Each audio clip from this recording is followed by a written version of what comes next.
Check, check. Laurel. It's 5:55, we're going.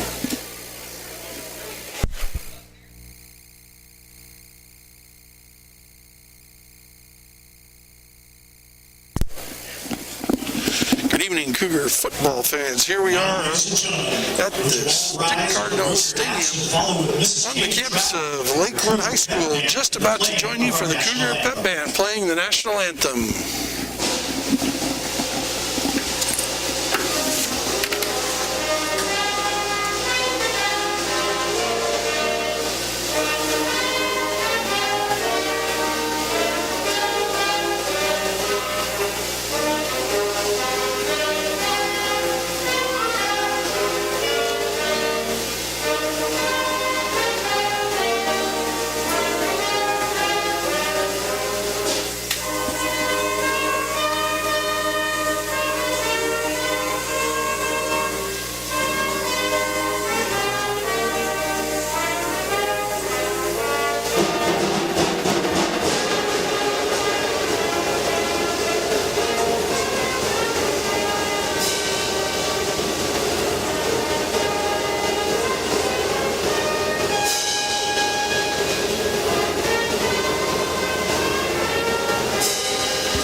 Thanks to the Cougar Pep Band for that rendition of the national anthem.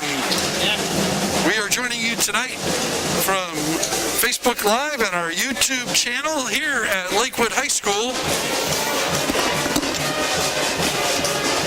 where the Lakewood Cougars are going to face the Stanwood Spartans in a Westco Conference matchup.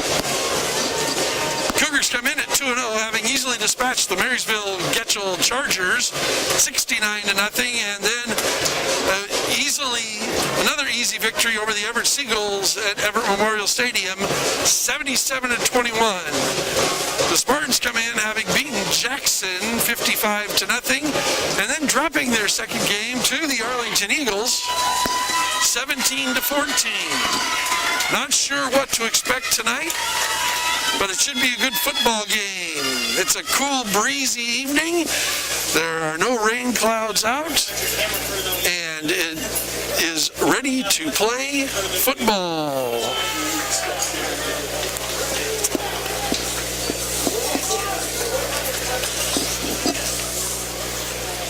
Spartans are going to kick off, and they will be going from west to east. They'll be heading towards the scoreboard end tonight. The Cougars in their home crimson and jerseys with gold helmets. The Spartans wearing their white jerseys and red helmets. We want to welcome all of the fans of the Stanwood Spartans to our broadcast tonight. We're sorry you can't be here with us, but we know due to Westco regulations, only home fans are right now being allowed to attend football games. But this is the first football game of the year. Actually, it's our first sporting event that we've allowed fans at, and it's great to have our fans back in the stands. Number 2, Carson Crispin. It'll be Cougar football, 1st and 10. The kickoff was squibbed and recovered by Carson Crispin for a very short gain. On the return, we've got Justice Taylor is the quarterback tonight. He's got some skill positions in Crispin and Malik Dotson. You might remember Dotson from our last home game of the 5 touchdowns. The Cougars is number 5, Justice Taylor. The give is up the middle, met immediately, and dropped by the interior line of the defense. The Cougars is number 13, Ethan Gusty.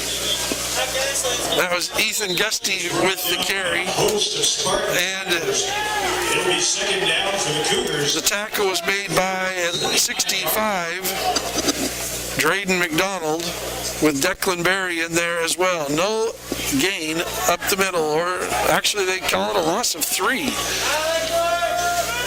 2nd and 13. Bad snap. Taylor's on it, looking for room to run. Can't dodge and get out of the way as the Spartans cover him quickly. By the quarterback, Justice Taylor. And that's going to be a loss of 6 or 7, bringing up third and about 20. Just underway here in Lakewood, Spartans versus Cougars. Just the third play of the game. The first play went -3, and now the second play was -6. Third and long now. Shotgun formation. Taylor delivers it down the seam, and it's caught. He dodges the defender. That's Chrisman. Is able to dodge the defensive back, Otto Weedman, and get enough for the first down. Out to the 39-yard line. A 17-yard gain on 3rd and 16. First down for the Cougs. Little dump-off pass here to Dotson, heading to the outside, and he's brought down by Logan Schweitzer, but good enough for another first down. We're going to call that a gain of 12. So, inside Spartan territory, Cougars overcoming the mistake of the missed snap easily now, and they're on the drive.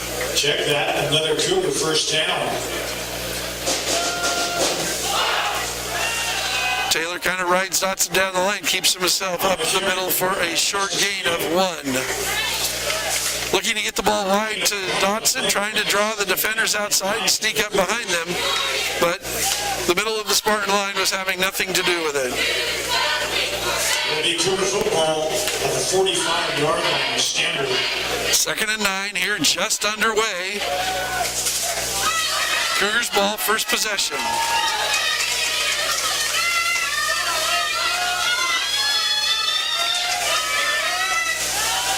Taylor with the quick out, just short arms it a little bit and underthrows Shea Dixon. And that will bring up 3rd and long. It'll bring up 3rd down and 9 for the Cougars at the Spartan 45-yard line.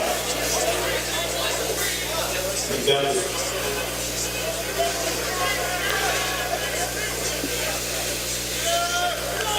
5 wides for the Cougars. Taylor surveying the scene. Now he's taking off. He's got some room. Makes the man miss. And has got a first down. 16-yard gain for Taylor. Hit his back foot. Didn't like what he saw. Had a big opening where the Spartan defenders had dropped deep. Made a man miss. And got up into the 30-yard line. First down now for the Cougars. Little screen, middle screen now to Dotson. Nice play. He's got an edge. And he's brought down finally inside the 10. Down close to the 5 by Ryan Baumgartner. Nice athletic play by Dotson to jump up and catch that. There was a Spartan defender there that looked like he was going to try and knock the ball away. But Dotson was able to snatch it out of the sky and turn upfield with good blocking. Getting inside the 5-yard line, and the Cougars now have it 1st and goal at the 4. Opening possession, 9:44 left in the first quarter. Taylor keeps it around the edge, and he is spotted down just short of the goal line. It's going to bring 2nd and goal from inside the 1-yard line. Now just outside the Cougars going quickly with no huddle. And Taylor up the middle, and he's in. Touchdown, Cougars! Just as Taylor taking the shotgun snap, going right up the middle behind his big offensive line, and powers it into the end zone. 6-0 Cougars, extra point to come.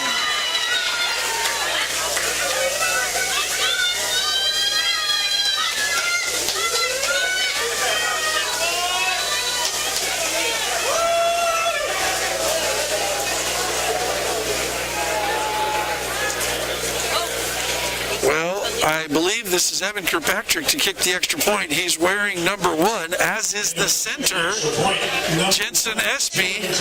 So Dylan Kirkpatrick is going to kick the extra point. He boots it up and it's through. Jensen Espy was the center. Carson Crispin was the holder. add that 1 point on for the Cougars, and they are now leading 7-0, having taken their opening possession. First quarter, the score now, Lakewood 7, Stanwood nothing. 66 yards for the touchdown. 9 minutes and 12 seconds gone in the first quarter. Cougars overcame a couple of mistakes and were able to put it in the end zone.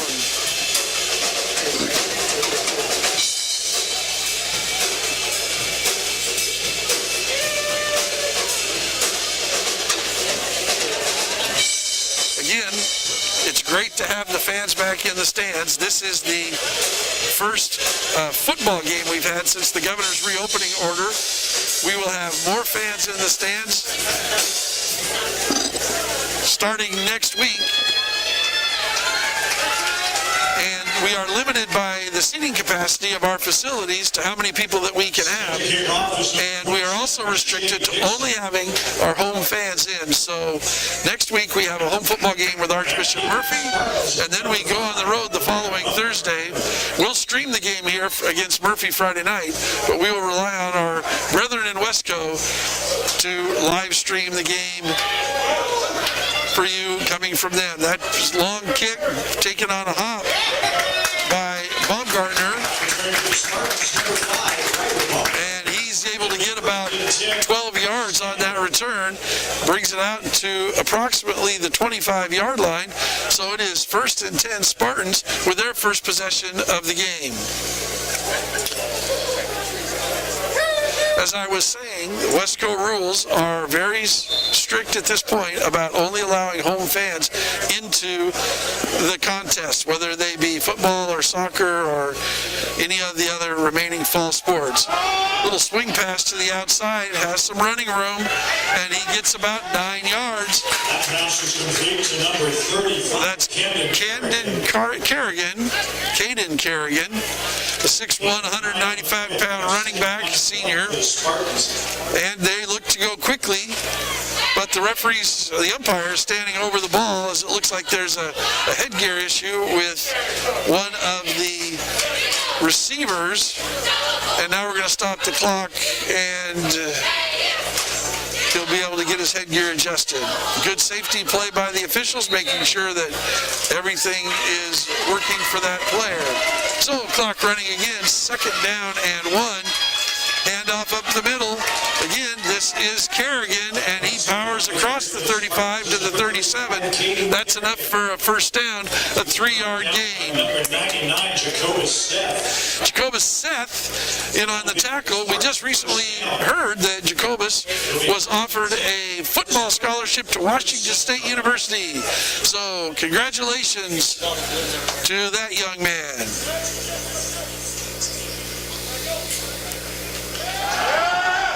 Rolling to his left, hitting it in the flat, and great defense that time by Ethan Giusti. Number 5. Ryan Baumgartner was the intended receiver. The ball was a little bit underthrown, and Ethan was there to make sure that he could knock that one away. 2nd down.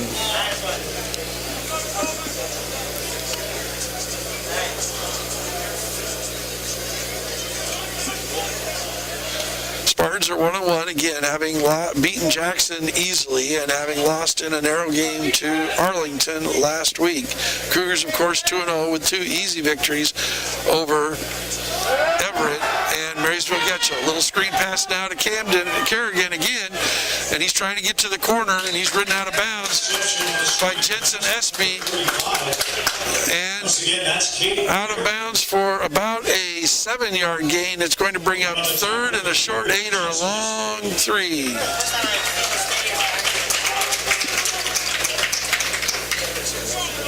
First 3rd down here for the Spartans. Down at 3 for the Spartans. On their own 44-yard line. Quarterback looked like he's looking to run. He gets the corner. He's up to midfield where he is tackled Quarterback number 3, that's Wyatt Custer. by Shea Dixon. Spartan first down. First down, Wyatt Custer with the quarterback sweep.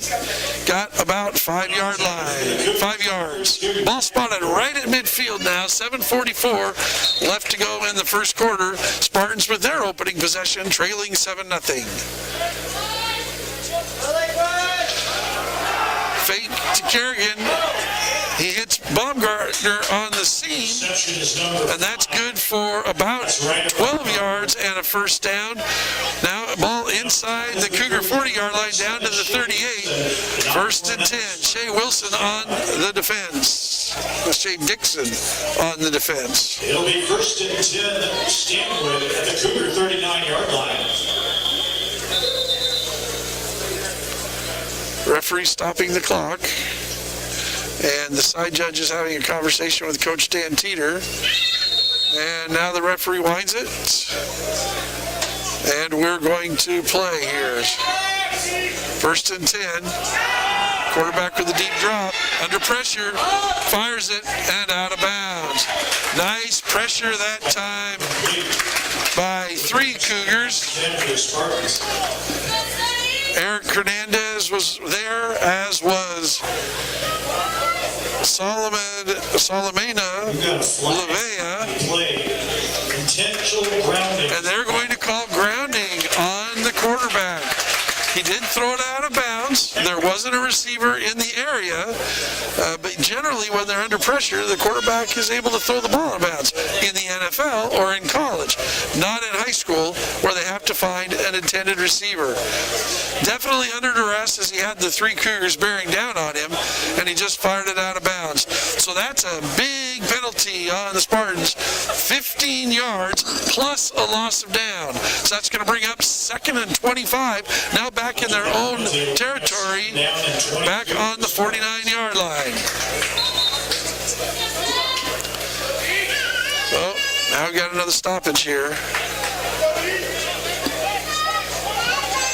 Check that, ladies and gentlemen. Loss of down will bring up 3rd down and 20. So that's loss of down is going to bring up a 3rd down and 23. So that penalty very costly for the Spartans. Wyatt Custer is a 6'2" sophomore quarterback calling the signals for the Spartans. He has the lone setback of Caden Kerrigan, and he's back to pass, and he fires it down the middle, and it was a little bit high for his intended receiver, J.T. McLaughlin, just over the 6'2", 165-pound senior.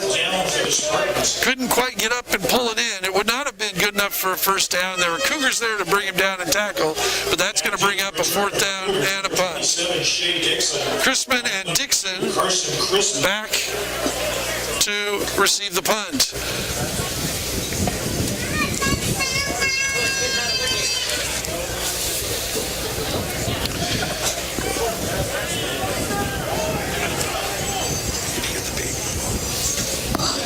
Punts away. It's short, and Cougars get away with it.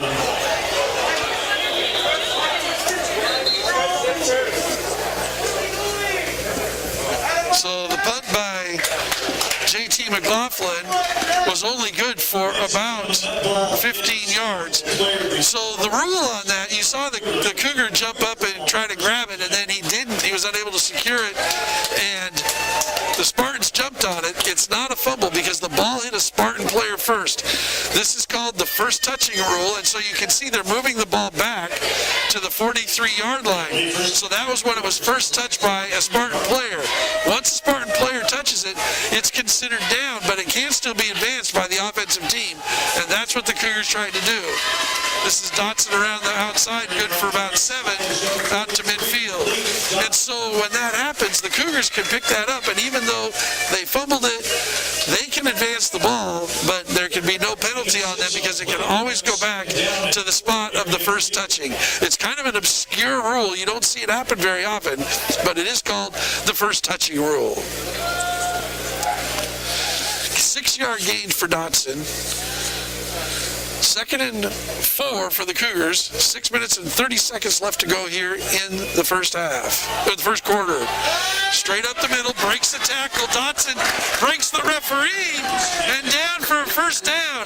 Oh my, Dotson just trucked a Spartan defender and the referee got caught in the wash and he is down. Oh no. Let's hope he's okay. Dotson runs hard.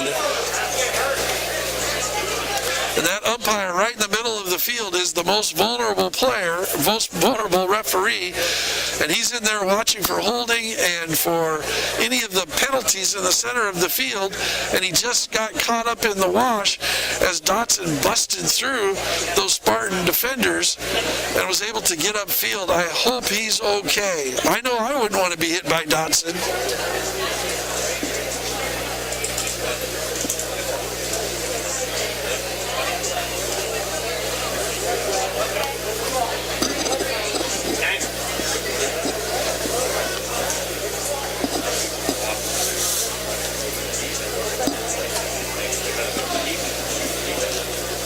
Lakewood trainer Brandon Stott is out there. We're talking to the official that's down, checking on him.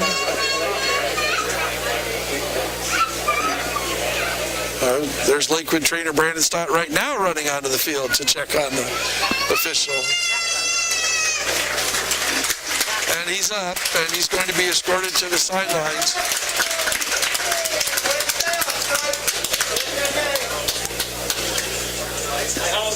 And he'll be administered to and looked at to see if he can return. So we're going to go from having a 5-man crew to a 3-man crew. The referee, and then we'll have the 2 side judges. We won't have an umpire or a back judge. And while this will be more difficult for the officials, oftentimes for younger football games, the youth football games, and at the middle school and the lower levels, they practice with 2 or 3-man mechanics. And so these officials will have worked in this formation before at one point in their careers, maybe some even as recently as last year when there was youth football. Oh, we got our 4th official coming now. Looks like he's going to come back.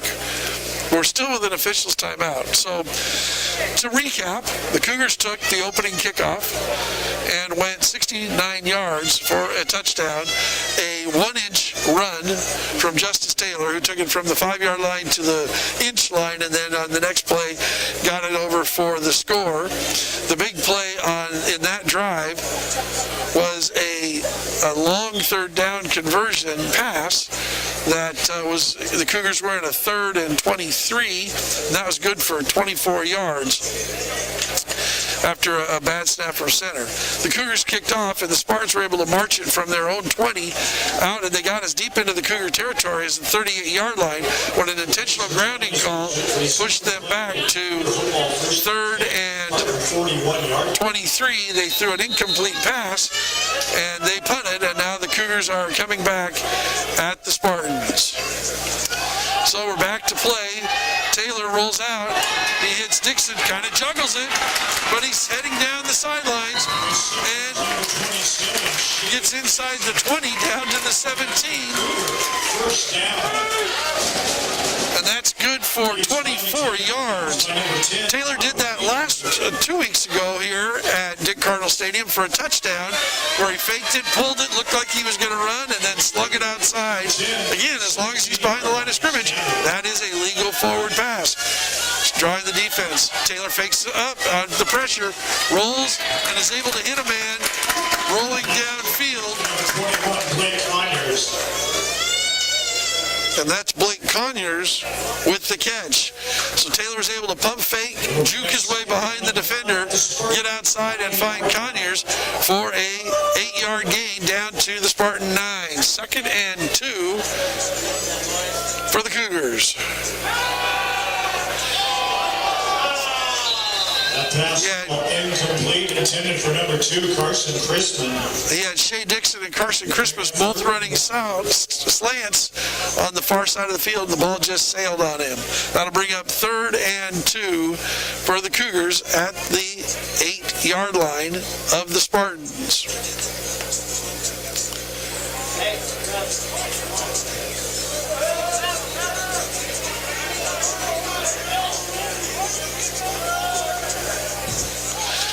Taylor with the pitch to Dotson going outside. He's got met by 2 Spartans, and the officials are marking him for no gain, even though he squirted forward a couple of yards. The officials have marked him down on the 9-yard line. 4th down for the Cougars. Coach Teeter's keeping his team on the field. They're going to go for it on 4th down.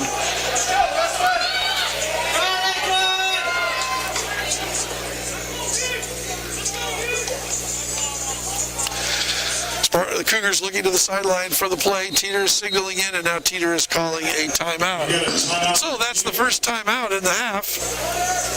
It's taken by the Cougars. 5 minutes and 10 seconds left to go in the first quarter. Cougars are leading 7-0.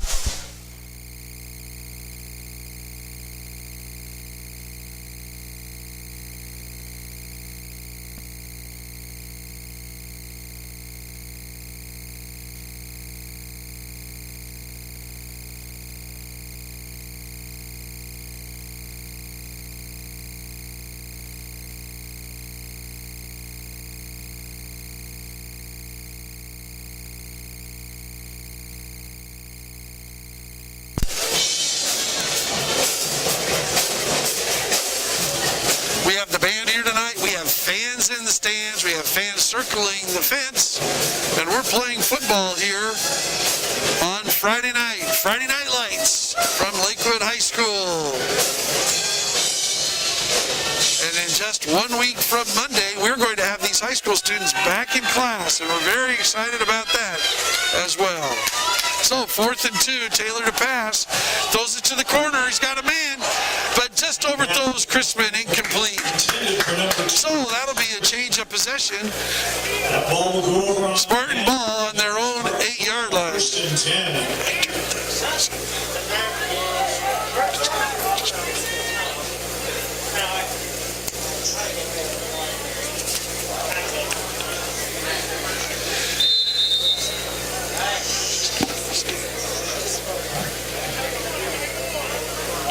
It'll be 1st and 10 Spartans at their own 9-yard line. First down for the Spartans, and here comes the big fullback around the edge, and he gets 12 yards out to the 21-yard line. That's Caden Kerrigan. And on the tackle, number 27, Shea Dixon. Shea Dixon with the tackle on that. Blake Conyers helping out. First down. Spartan first down. Here they go in their own territory. Second possession of the game. This pitch to Kerrigan around the outside. Met nicely and dropped for a loss on the outside. That looked like Jack Lagore on that tackle. Once again, and on the tackle was number 21, Blake Conyers. And Coach Walster credits Blake Conyers with that. Play brings up 2nd down and 10 for the Spartans. 2nd and 11 after the loss of 1. After the Spartans first down here on their second possession, getting them out of a little bit of a hole. Roll out, looking short, and dispossessed of the ball is number 11, JT McLaughlin. JT McLaughlin. Bring up 3rd down and 10 for Stanwood. That's Blake Conyers there, separating him from the ball, closing hard, and making the tackle and knocking the ball loose. So 3rd and 10, 4:16 left to go here in this first quarter. And it's a big 3rd down play again for the Spartans. The last time they punted, they only got 10 yards on their punt. And if they only get 10 yards if we're able to force a punt and they only get 10 yards again, Cougars will have the ball deep in Spartan territory. But let's not get ahead of ourselves with the triple stack formation on the right. Looking long, he's got a man, he overthrew.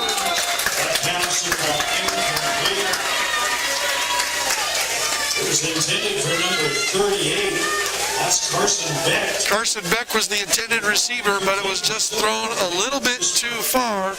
He had a man out there. One of the things we know about the wind here at Dick Cardinal Stadium is it always blows from west to east, and that ball is, the wind is with. The wind is with the quarterback, and so maybe the wind played a little factor in sailing that ball on. JT McLaughlin in to punt. And this time he kicks a squibber, much better for the Cougars, for the Spartans, but picked up in midfield. Crispin spins out of a tackle and he drops it, about a 20-yard return down to the 30-yard line. Cougar ball, great field position at the 30-yard line. So with 4 minutes left to go here in the first quarter, Cougars leading 7-0 in great field position. Cougars, Spartan 30-yard line.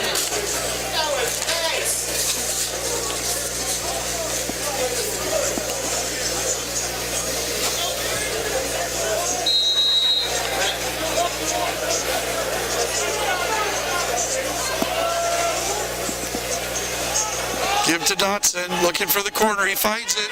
He cuts it up the field. He breaks the tackle. Oh, he's just forced out of bounds. Maybe just a step. He's inside the 10. He steps out at the 9. 21-yard gain for Dotson. The 9-yard line. Dotson had a huge game for the Cougars in their opener against Getchell with 5 touchdowns, 4 rushing, 1 receiving. He's already got a big run here on a screen pass, and he's chewing up the ground on the right now too. Here he comes back the other way. Looking for the corner, he dives for the flag, and he's in! Touchdown Cougars! That's Malik Dotson around the left end for 9 yards and the score. 2 plays on that drive, both carries by Dotson in a touchdown.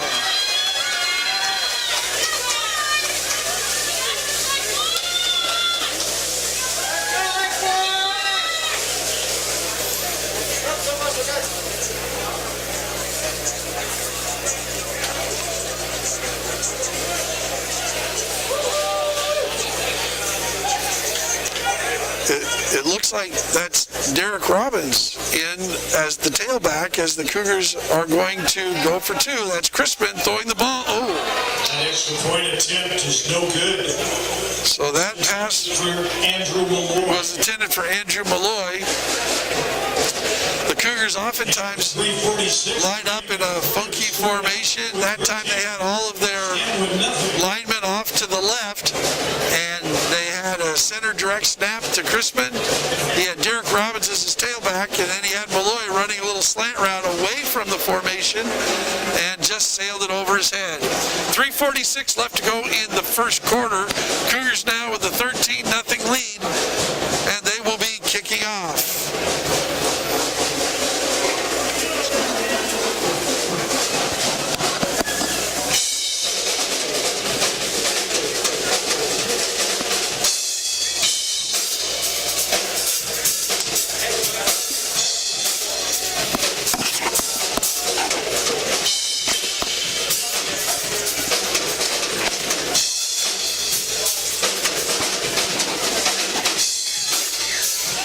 Set to return the kickoff for the Spartans is number 5, Ryder Baumgartner. On number 38, Carson Beck. Kicking the ball away for the Cougars, number 27, Shea Dixon.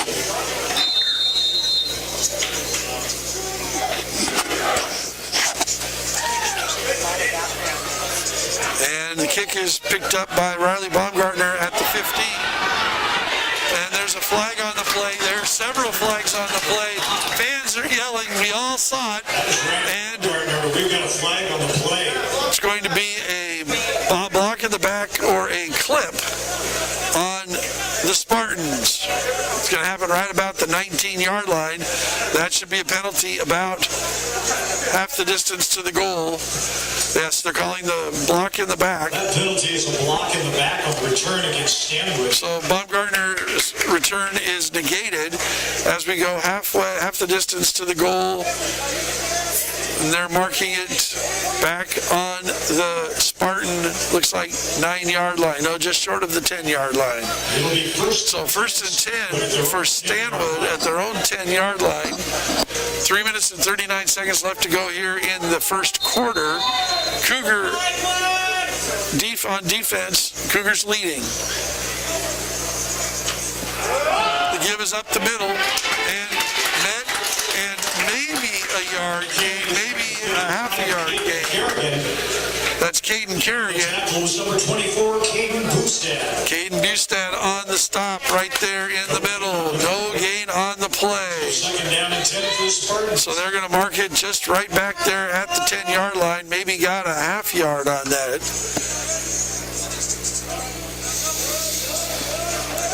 Going to have a rollout. Quarterback keeps it, looking upfield. There are a couple of Cougar defenders.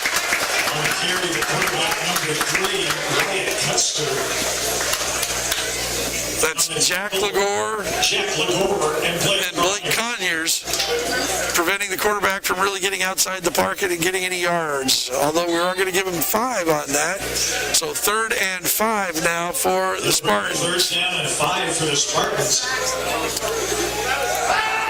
Swinging pass out to the outside. Cougars are rallying, and they bring him down short of the line to gain. 5.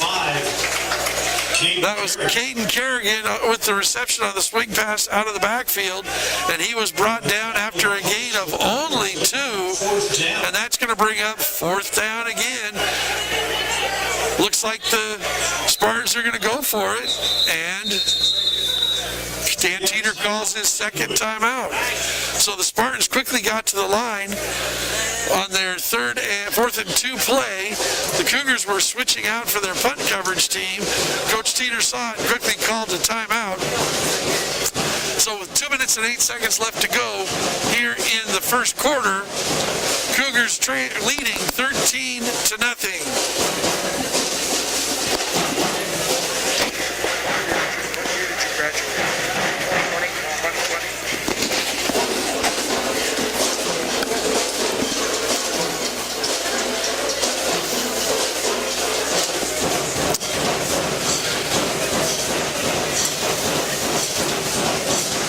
Still working with a 4-man officiating crew.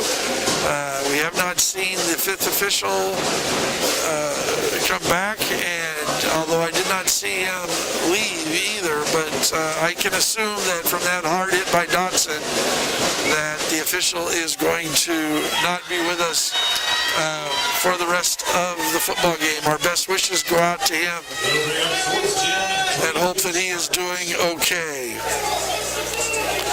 So we're going to bring up a 4th and 4.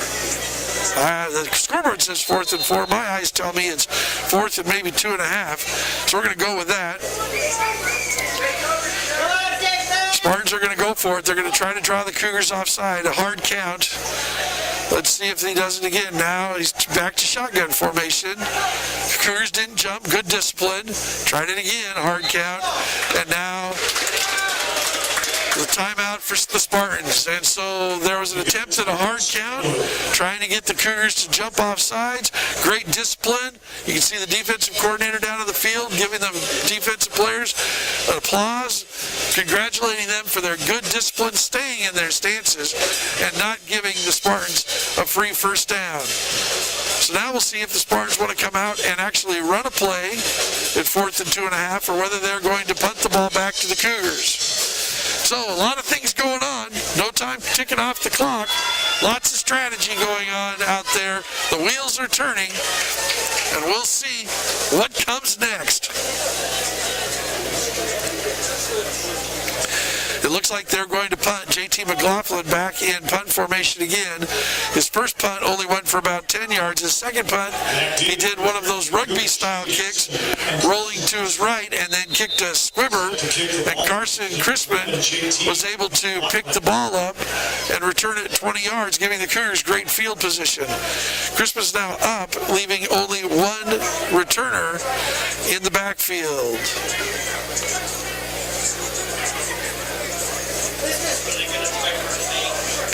So that's Shea Dixon back deep by himself. The ball is rolling down, and he's just going to let it roll. He's not going to touch it. He backs away from it. Spartans are there covering it, and so that ball rolls down inside the 40-yard line to the 38. So it'll be Cougar football 1st and 10 from the 38-yard line.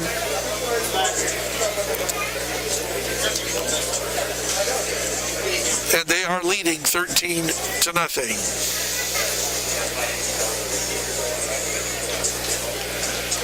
So far in the first quarter, it's been all Cougs, but it's been a long first quarter. Lots of action happening. One stoppage to play with the injury that took a little while. And here we are now, 1st and 10, 1:58 to go in the first quarter. A little bit of swing pass now. It's a double pass. Dotson's looking for Crispin deep. He's open. He's got it. Crispin's dancing. Spartans recovering, but there's Crispin down to the 20-yard line.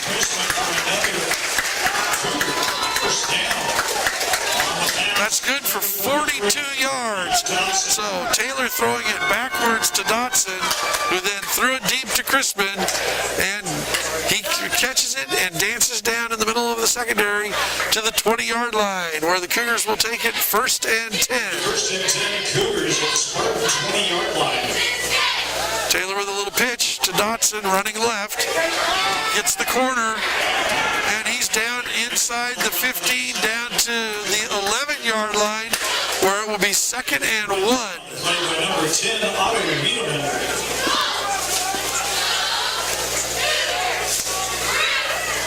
That'll be another Cougar first. That was Otto Wiedemann, defensive back, on the tackle, forcing him out of bounds. Taylor now sprinting out to his right, looking downfield, has a man in the corner of the end zone, just overthrows Crispin. So 3rd and 1 now for the Cougars at the 11-yard line.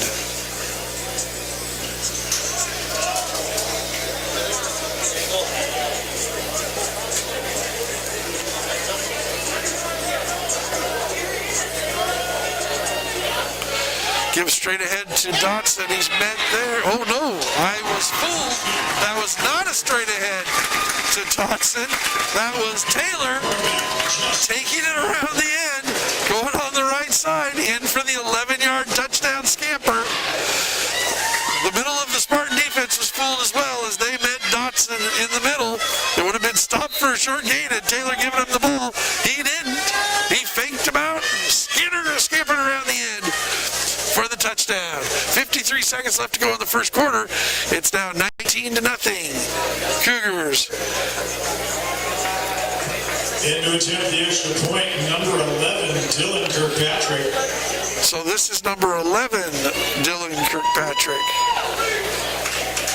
Not number 1, as I previously thought. And it's up, and it's good. That young man has not missed here at Dick Cardinal Stadium. He got his last 3 against Marysville Getchell. He's in his first 3 here against Stanwood. So with 53 seconds left, Cougars have a 20-0 lead. Lakewood 20, Stanwood is yet to score.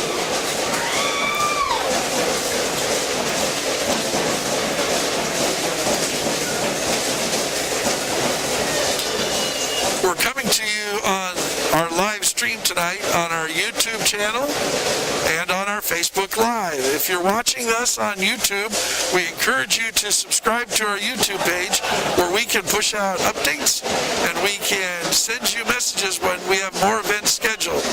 Right now we have 2 events scheduled for next week that are already listed, and then our final event of the fall sports season will be Monday, March 29th. So I think we have 3 next week. I think we have a soccer game, a volleyball game, and the football game against Archbishop Murphy. And then we finish up on the 29th with a girls soccer game. Hope you joined us last Tuesday night for the girls soccer game.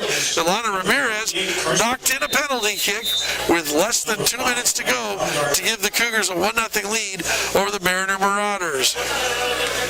Kick is returned by Baumgartner from his own 12, and he gets out to just out to the 30-yard line, 31-yard line, we'll call it. Baumgartner, he was brought down by number 24, Caden Bustad.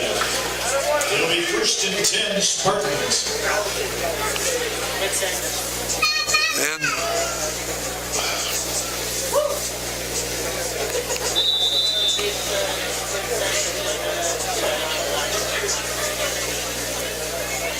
Spartan ball, 1st and 10 on the 31-yard line.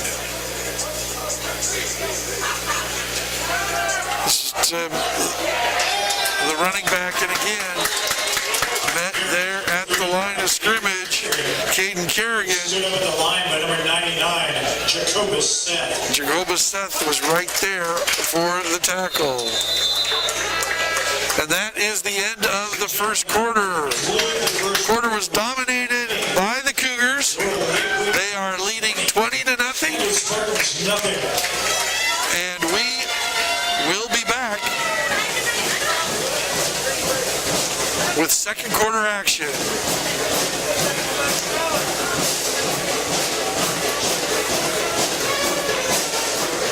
We'll leave you with the sounds of Katie Trapp and the Lakewood Band.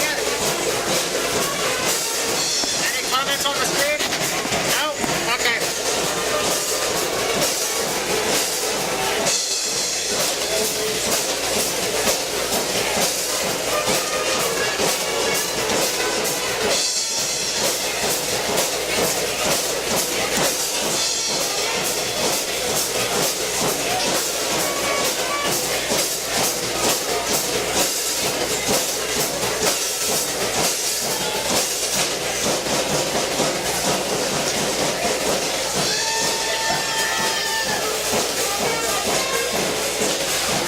So Katie Trapp and the band are playing right now.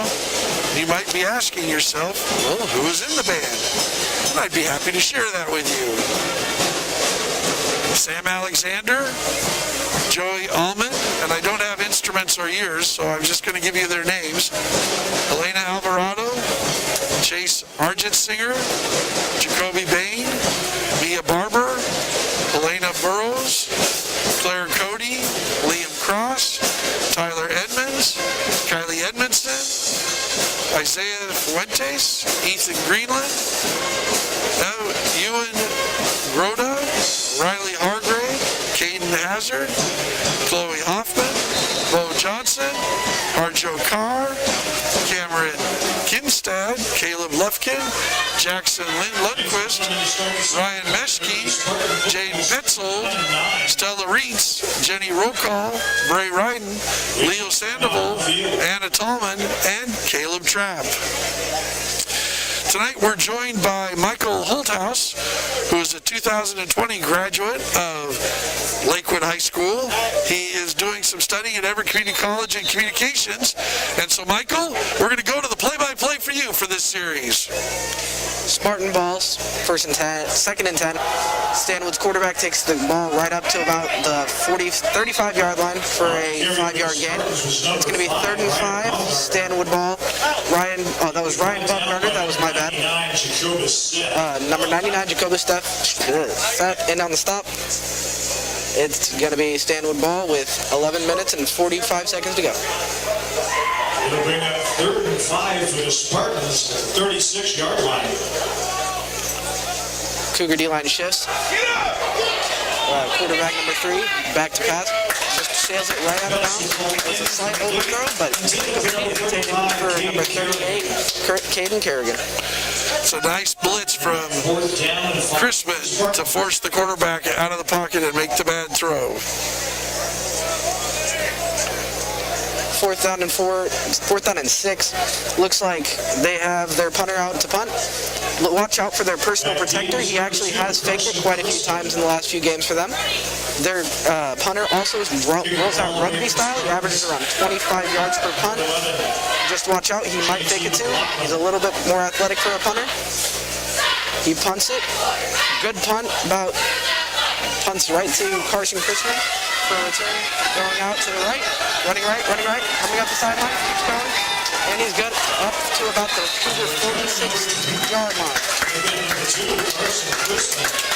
And on the tackle, number 22. Quarterback number 5, Justice Taylor, averages around 141.5 yards per game. He has been having an exceptional night passing tonight. Let's see what they can do on this drive.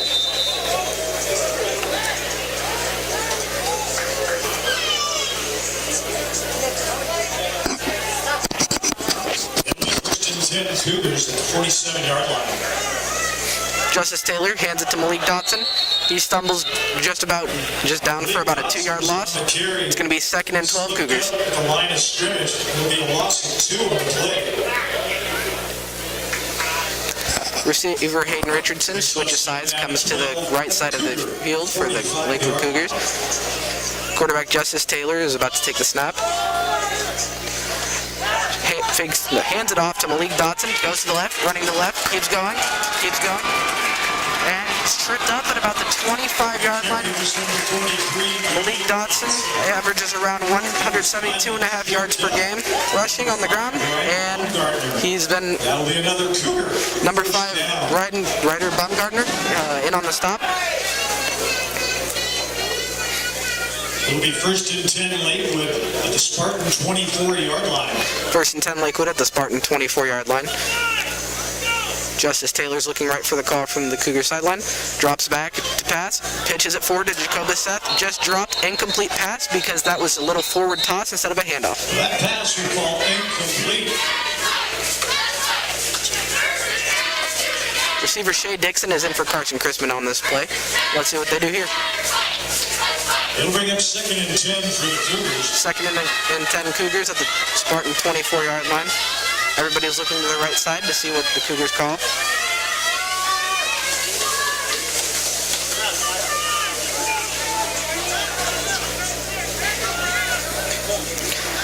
Scrambling right is Justice Taylor. Throws it right side. Shea Dixon and touchdown Cougars. That's good for a 24-yard touchdown pass by Justice Taylor. Shea Dixon in there just for the score. The Cougar special teams is going to come out in a swinging gate formation where they look to see if anybody's going to be open on a pass play. They most of the time will shift to kick.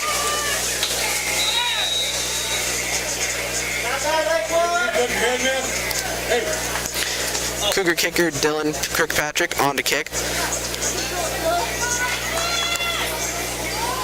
He is a freshman. He has number 11 taped on his jersey because he wants to be on the field during this. Jensen Espy is number 1, so he cannot be number 1 in this game. Number 11, Dylan Kirkpatrick. I don't think he was wearing number 11 the first time. I think he was wearing number 1. I think I saw it right. Yeah, well, right now his jersey has the number 11 taped onto it. Easy to tape a 1 on there. Yep.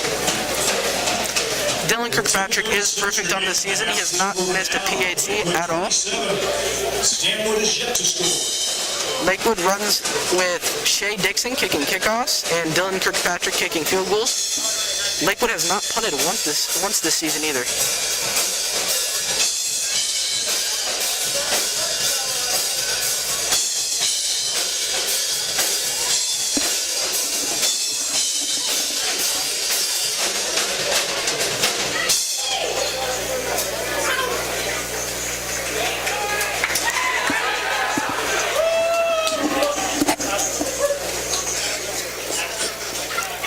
Cougars now on the field to kick off at the 40-yard line. Let's see what they can do here.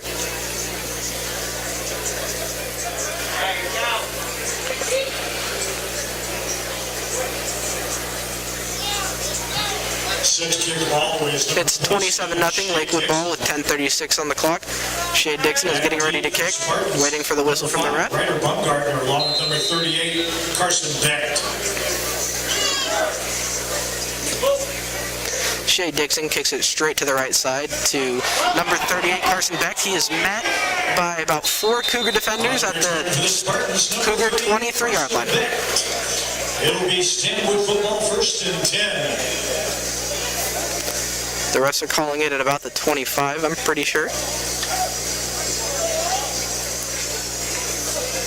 The Cougars defense averages around 3 interceptions per game. 25-yard line. And in the last game, Carson Chrisman had 1 interception for a touchdown and had 2 interceptions in total. I am not completely certain about that. Wyatt Custer back to pass. Throws it to the right. It's just slightly overthrown to his receiver on the right side. Number 10. For number 10, Otto Weidman. It'll fall incomplete. Otto Weidman. Down and 10 for the Spartans. Spartan 2nd down and 10 on the Cougar 25-yard line. Let's see what they're getting out here on the call.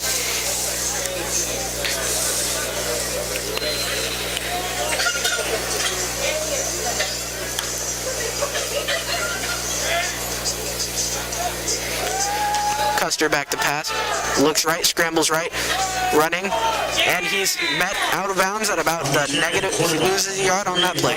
Custer was pushed out of bounds. Number 44, Andrew Malloy in on that stop. That will not be called a sack, actually. That will be called negative rushing yards. Bring up 3rd down and 11 for the Spartans near the 24-yard line. 3rd and 11, Stanwood at the 24-yard line.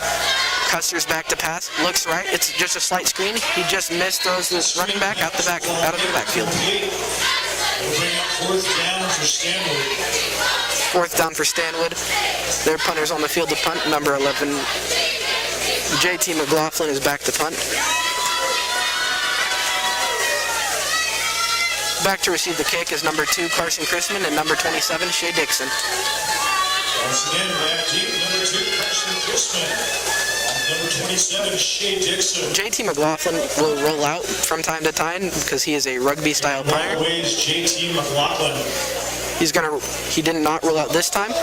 Straight line drive for the Cougars, right to Carson Chrisman. He is met by 2 Spartan defenders at the Spartan 37-yard line. All right, thank you, Michael. Good job for your first foray into the play-by-play world. Michael is the 2020 grad of Lakewood High School. He's studying communications and sports management at Everett Community College. He's going to be doing some JV games for us for volleyball and soccer, as well as a JV football game. He'll also be sitting in with me as possible, and we're going to have him work with him and hopefully develop his skills as he pursues his goals of being a commentator. So what'd that feel like, Michael? That felt really good, honestly. Good.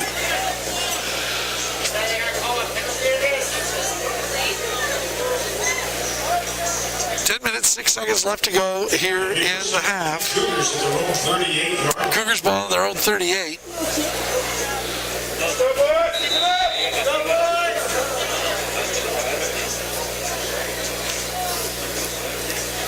They have been in control in this football game really since the first play of the ball game. They had, well, maybe the 3rd play of the ball game after the bad snap. Taylor swings it out wide. He's got a receiver who gets upfield. Good for about 15 yards. That's Dylan Matthews, 6-foot junior, and that's the first catch I think he's had of the year. Well, I don't know what they did in Everett, but I think that's the first catch we've had here in front of the home fans. 47-yard line. 1st and 10, under 10 minutes. Taylor keeps it up the middle, and he gets about 9. On the carry, the quarterback, Justice Taylor. Bring up 2nd and 1.5. 38, Carson Beck. Gain of 8 on the play will bring it 2nd down and 2 for the... On this beautiful night here in Lakewood.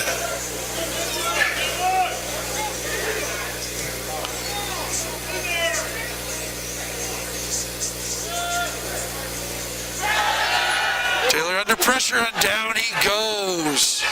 That's JT McLaughlin with the sack. He was looking along down the left side, and he had... Ladies and gentlemen, I'm stunned. And on that tackle was number 11, JT McLaughlin. I was looking deep for either Chrisman or for That would be Jensen Espy, and and he was sacked for a 7-yard loss. I think that's the first sack the Cougars have allowed all season. That was a little bit stunning that he went down. He's so shifty. Screen pass to Dotson. Makes the first guy miss. Can't dodge the next guy. 43, Malik Dotson. And he's up to the 41-yard line. Number 53. That's going to bring up 4th and 5. Josiah Cantrell on the tackle for the Spartans. Dotson was able to make the first man miss, but was not able to make the next guy miss. Going forward on 4th and 5. It'll be 4th and 5 for the Cougars. Taylor looks to the seam. It's intercepted. Coming back on the run back. Taylor with the tackle. Interception, big number 53, Josiah Cantrell. That's Josiah Cantrell with the interception, and he returned that 25 yards to the Cougar 40-yard line. And the Spartans will take over, trailing 27-0 with 8 minutes and 10 seconds to go. The Spartans needed somebody to make a play, Michael, and somebody finally did. That is the Cougars' first interception thrown this season. Is that their first turnover or just interception? That was their 3rd turnover on the season. They've had 2 fumbles, and that was the first interception. And Michael's good here with the stats. High snap, down goes the quarterback immediately. And now that can be good for the Spartans. It looks like their big running back, Caden Kerrigan, is limping off the field with a turned ankle. Bring up 2nd down and 15 for the Spartans. He's the one that's been doing the majority of the running on the ground, and now he is limping on the sidelines. I don't know what kind of depth the Spartans have on the defense, in the offensive backfield, Michael, but that's certainly got to be a blow to them. He is a really good power back in the backfield. I have no idea who their backup is, but we'll see on this play. What a great play by Ethan Giusti. They tried a little flanker screen. He defeated the block, made the tackle for loss. And Ethan Gusty puts him down, and it's now on their own side of midfield. It's going to be 3rd and 19 from the 49. It looks like number 87 is their backup running back. 87 would be Jared Howard, a 6-foot sophomore. And he has the ball, and he is met immediately in the backfield. 37, that's Jake Myers. Jake Myers is in there. He's brought down by number 20. Derek Robbins was in there. Jack Legore was in there. Jacobus Seth was in there. And that's a loss of 3. So it's going to be 4th down and 23 now for the Spartans, who, after one good play, have gone nothing but backwards after the interception. Back in to kick that ball away is JT McLaughlin. JT McLaughlin back to punt.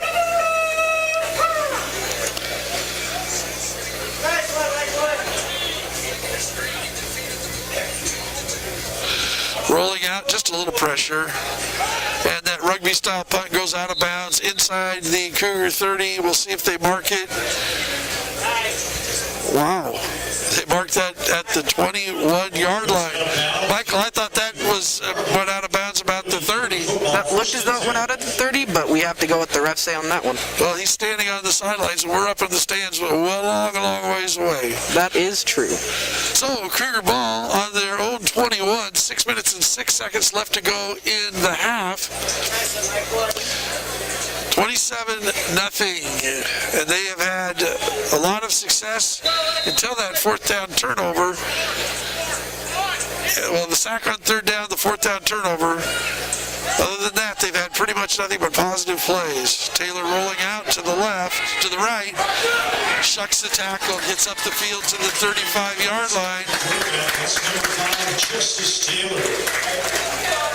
Taylor stepped out of that tackle. It looks like number 55 is down for Stanwood. Yeah, it was Garrett Foxon who hit him, and Taylor stepped out of that tackle, and now Foxon is down, and there's an injury timeout. So good for 14 yards out to the 35-yard line, and we will pause while they treat the injured player.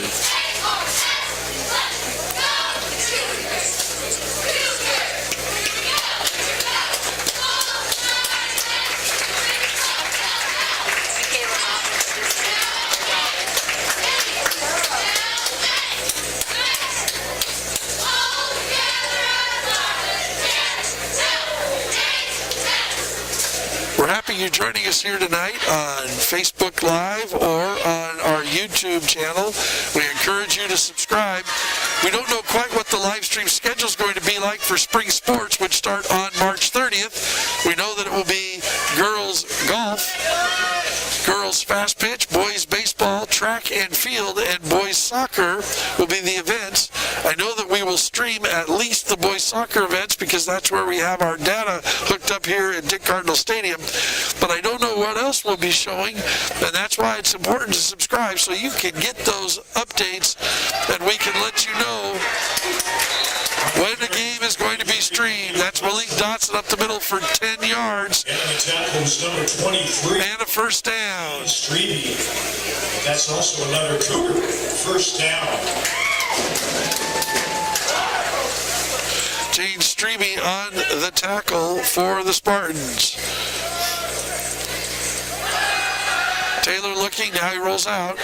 Fakes the man in the air. He's got some green. And he's down the sidelines for about 16 yards and another Cougar first down.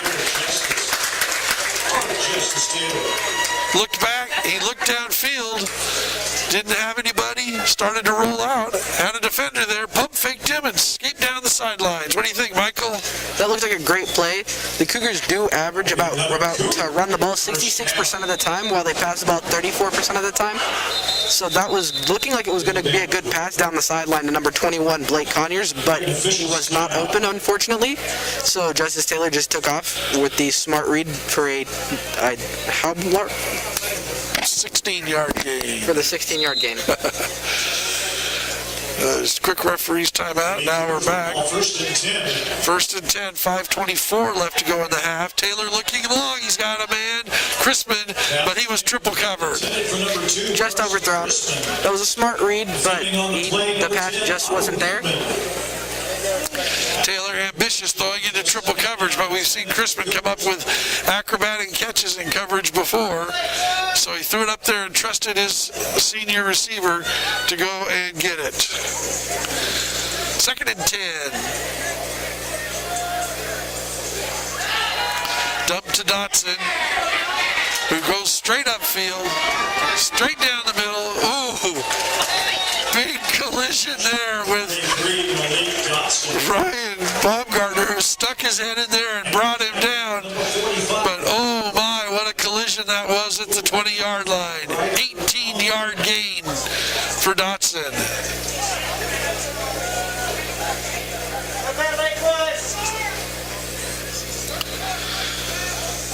Referee trying to get the clock started, stops after a first down.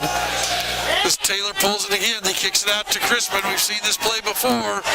And Crispin down inside the 10, down to the 5. That was Michael Biscotti on the tackle. It'll be Cougar football first and goal at the 5-yard line. Cougar football first and goal at the 5. Under 5 minutes now to go in the half.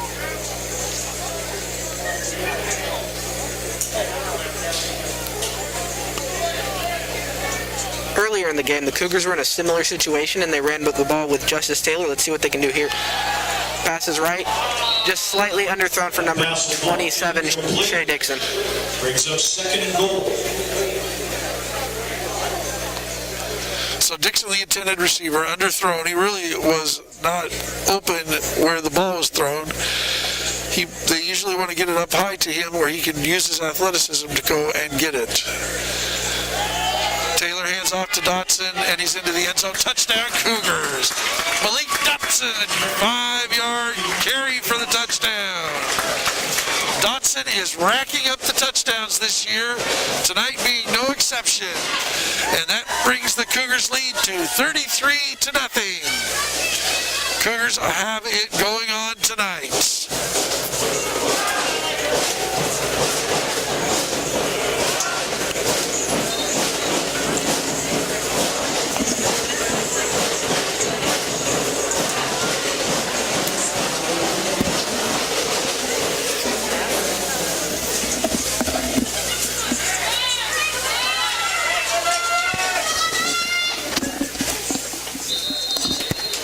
That kick is up. And It's good.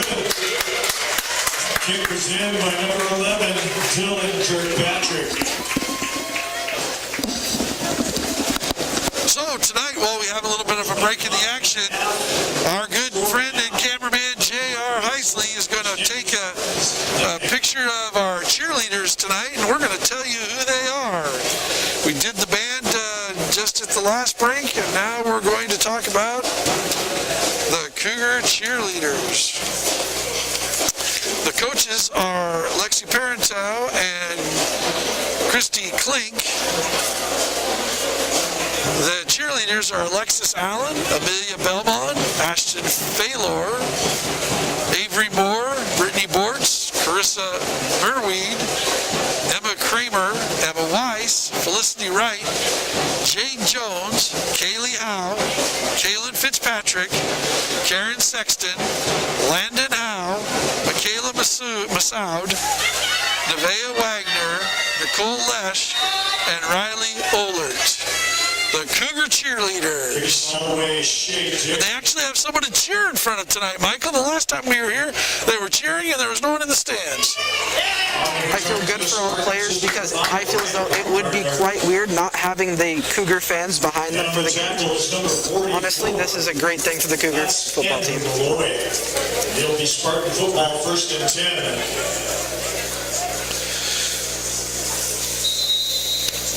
So Spartan football on their 33-yard line. Their big running back is not back, Caden Kerrigan. So give to the left side and up the middle. I didn't catch the number, but I'm assuming that's number 87, Jared Howard. That's number 27. Number 27, Jake Myers. Thank you. Number 27, Jake Myers.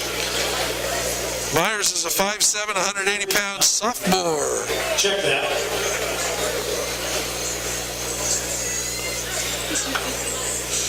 Gain of 6 on the play brings up 2nd down and 4. Gain of 6, 2nd and 4, coming right on the pitch to the motion man. Looks like he gets it up for a 1st down, right up to the 45-yard line. 1st and 10 for the Spartans. Number 70, Eric Hernandez was in on that, and so is number 21, Blake Conyers. 3 minutes and 43 seconds now left to go in the half. Cougars leading 34-0. Spartans would like to get on the board in the second half. Right here before half, they will receive the kickoff at the start of the second half.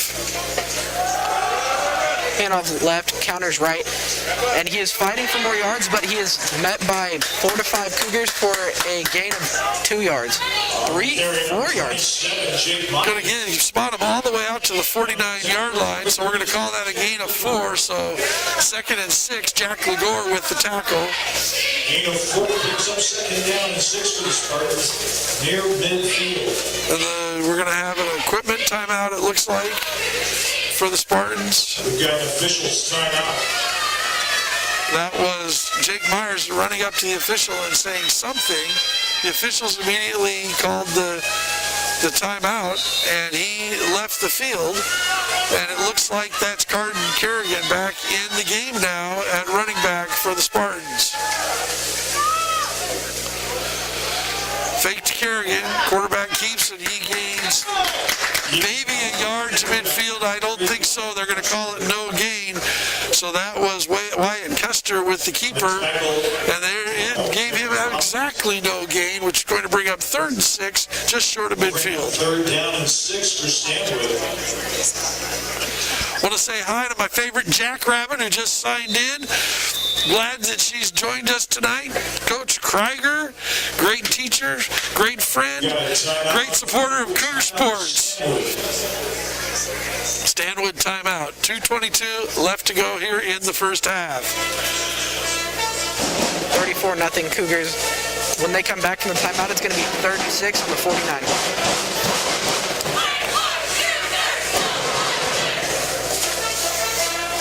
At halftime, we're going to have a video tribute on the stadium scoreboard, I'm told, and we will focus on the scoreboard with our camera.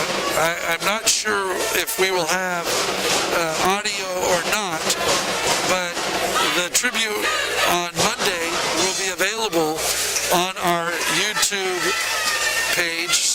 you want to subscribe to the YouTube page, you'll get a notification when that is available. So coming up at halftime, there's a video tribute. 3rd and 6, just inside their own territory. Under just over 2 minutes here to go in the first half. Pass is thrown, and it is underthrown and out of bounds. It was intended for JT McLaughlin, and it was not close. So 4th and 6 for the Spartans, 2 minutes 16 seconds left to go in the first half.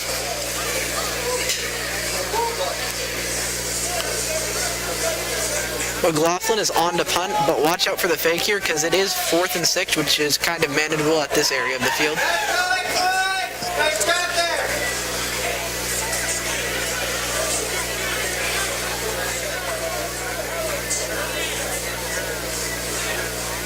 The short snap, Michael, you called it. It's the fake. And it's a snap to the short man. That's going? Baumgartner down the field to the 20-yard line. That's a 31-yard gain. Michael, you said, watch the fake. This was a good spot. You get it right on the nose. That was Baumgartner for 31, the short man on the fake punt. 1st and 10 now, Spartans. 2 minutes and 9 seconds left to go in the half as they need to get something on the board, get something going so they can have some momentum going into halftime.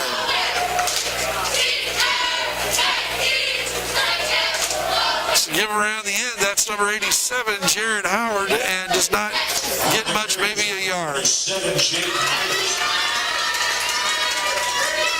They're going to mark it for no gain. 2nd and 10 from the 20. Under 2 minutes now, 1:40 to go in the half. 34-0, Cougs are leading. A little bit of a high snap. Going to pitch it to the motion man, and again, tired.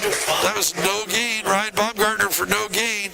Met there by number 1, Jensen Espy, and number 71, Micaiah Jallo. And again, no gain, 3rd and 10. Once again, no gain on the play. Brings up 3rd down and 10 for the Spartans. Make sure they don't gain any yards at all. Custer back to pass, looks left, throws it. Just incomplete. Beautiful coverage by Ethan Gusty on that pass. It's going to be 4th and 10. They might pull out their kicking unit because I saw them warming up on the sideline just moments before. Ethan Gusty on the coverage. He didn't quite get his head around, but he was able to play the ball. That's very close to pass interference in the end zone. That's one of those calls that, had we had a second back judge in there, might have had a different view on it, because from the sideline, that referee is looking down the sideline, 25 yards down the field at that play. And to attempt the field goal, number 13.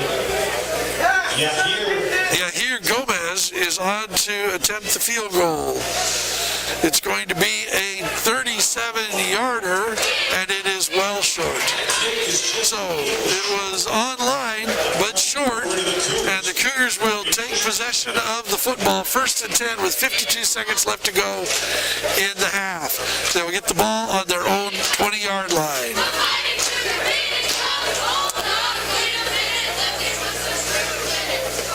So they were going against the wind, and a 37-yard field goal. As we know, the wind blows from east to west here in Lakewood, and if you're playing baseball, the ball flies out to right field, and if you're playing softball, the ball flies out to left field. 34-0, 52 seconds left to go in the first half.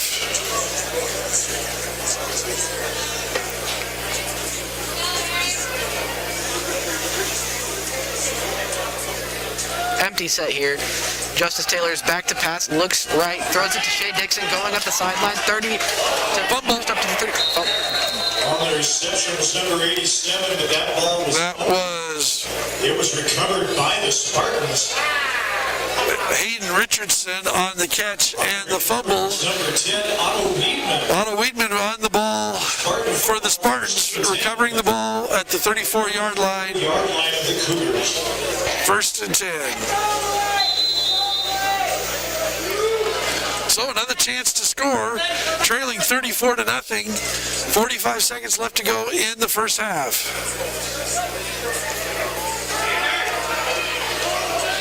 And that ball is thrown incomplete. I'm not sure if it was intended for 11 McLaughlin and just thrown wide, or if it was intended for the wide receiver who ran a go route instead of a comeback,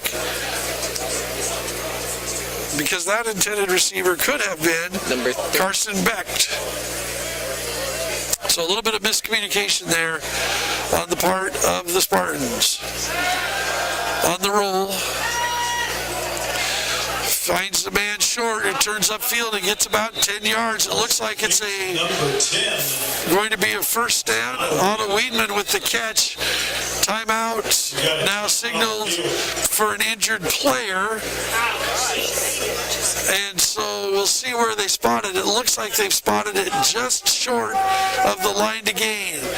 It looks like they had to get all the way to the 24-yard line, and it looks like they are just maybe an inch or two short of that.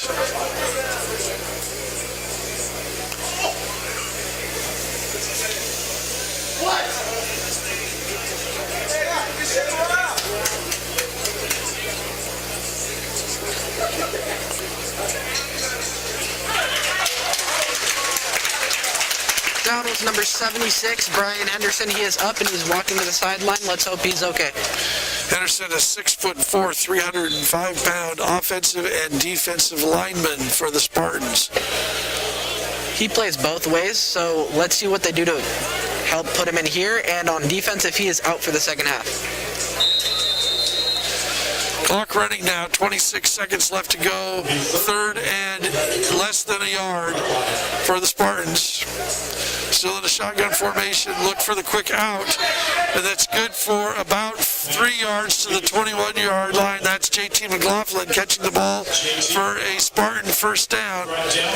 But 14 seconds left to go here in the half. Clock running now with the start of the, and we now have a referees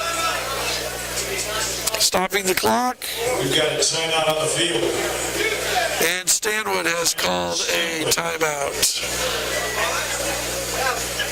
So, first down on the 20-yard line. 10 seconds left to go in the first half. Cougars leading 34-0 here at home. Undefeated so far on the season, having beaten Getchell 69-0 and Everett 77-21. They are now leading here 34-0. If they continue so in their shutout and their points allowed streak here, in their 10 quarters they've played, they've allowed 21 points. That's, even I can do that math, 2.1 points per quarter.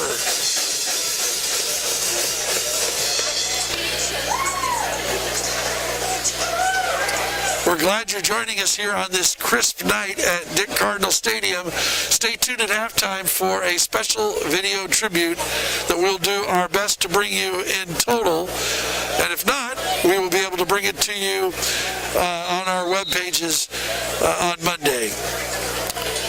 1st and 10. 10 seconds left to go in the half.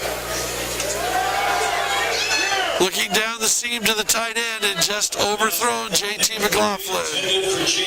They've tried that several times and have not connected on it. It looked like McLaughlin was free. If the quarterback, Custer, could have maybe held on to the ball for another second, McLaughlin might have cleared the linebackers and had a better chance to catch it. But he got rid of it, and it's incomplete. 2nd and 10, 6 seconds now left to go in the half.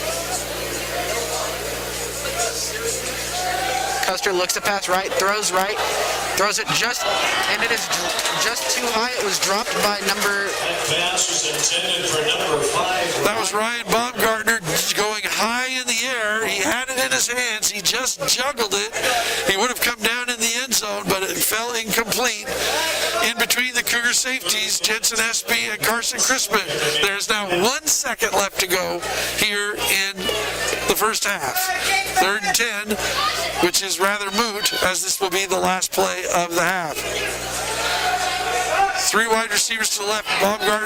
Custer's forced out of the pocket, and he heads out of bounds. And he gets about 9 yards on that carry, and that's the end of the first half. So at the end of 1 half of play, the score remains 34-0. Cougars over the Spartans. I encourage you to stay tuned for our very special video tribute as we try and bring it to you. I can pop it open. I'm going to go in there.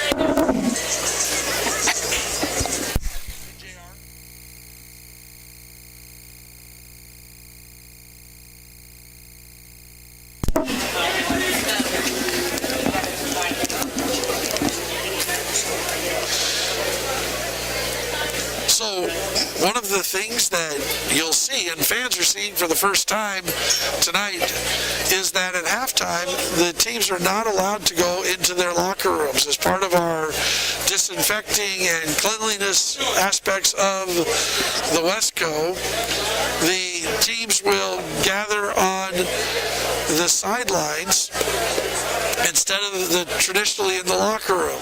It's a beautiful night out. It's not like they're going to be standing in the rain or anything getting their drinks or resting, but this is all part of the idea. So the Stanwood Spartans would get on the bus in Stanwood in their uniforms, and they will come and attest to their players' health. Are you ready? And then they get off the bus, they attest that they are healthy to play, and then they finish dressing on the sideline, and then they play. It's not like in the 2 years ago, the old days, where you would come dressed in your street clothes with your gear with you, you'd go into the locker room, change, and you would then play. Here are the Lakewood cheerleaders.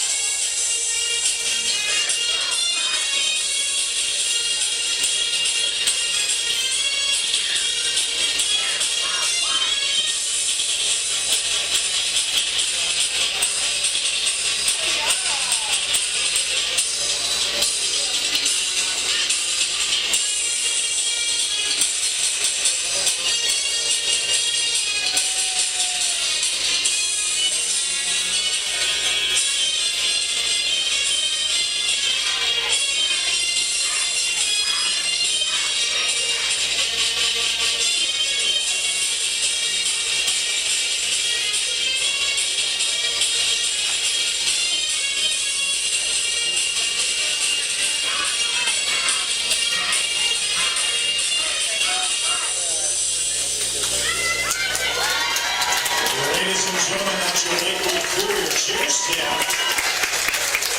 And that's your Lakewood Cougars cheer staff. And once again, I want to give you their names. Ladies and gentlemen, I have Katie Cleek and Lexi Parent are the coaches. And as I am giving you the names, Coach Chris Welster on the PA system is also going to be giving their names. It's not going to be an echo.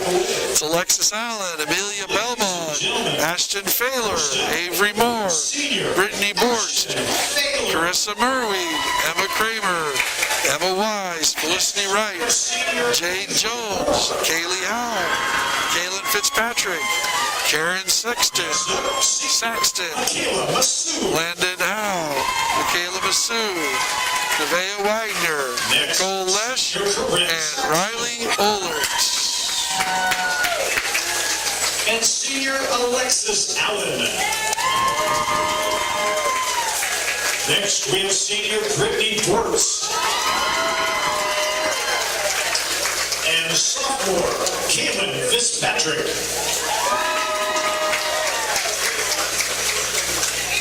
Next, we have freshman Emma Joy Wise. Next, sophomore Landon Howe.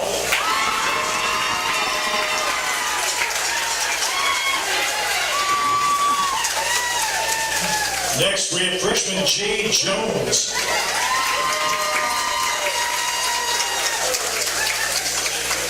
Ladies and gentlemen, now we have junior Amy Belmont. We have freshman Nicole Lesh. Next, freshman Felicity Wright. Next, junior Nevaeh Wagner. Ladies and gentlemen, we need a slight pause while I try to decipher handwriting.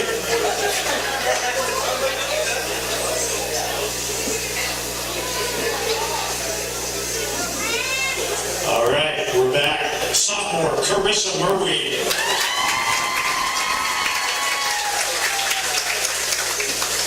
Next, sophomore Kylie Oler.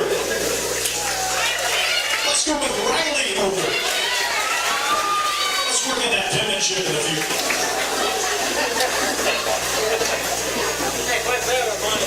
And I'm there, junior Kaylee Howe.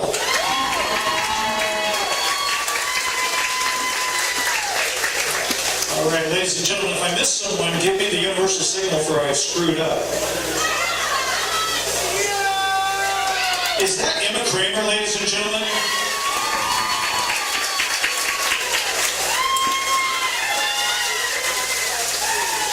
Did we miss anyone else? Now we'd like to start with all the people in the stands. I think I've got your name in alphabetical order. We'll get those tacked out in the future, make it easy on old eyes.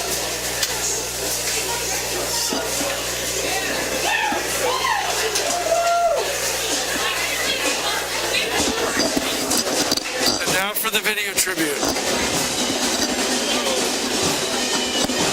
Oh, and now for the Cougar Band. I guess the video tribute will be next.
Ladies and gentlemen, at this time, if you turn your attention Now to we the scoreboard, will be looking at the scoreboard tribute for a tribute. to three coaches who are no longer with us.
That video tribute to 3 Lakewood icons. Dick Cardinal, who this stadium is named after, Dan Hutchison, and Ron Thorvaldsen, that we tragically lost during December and January. We're going to pause for just a moment in their memory.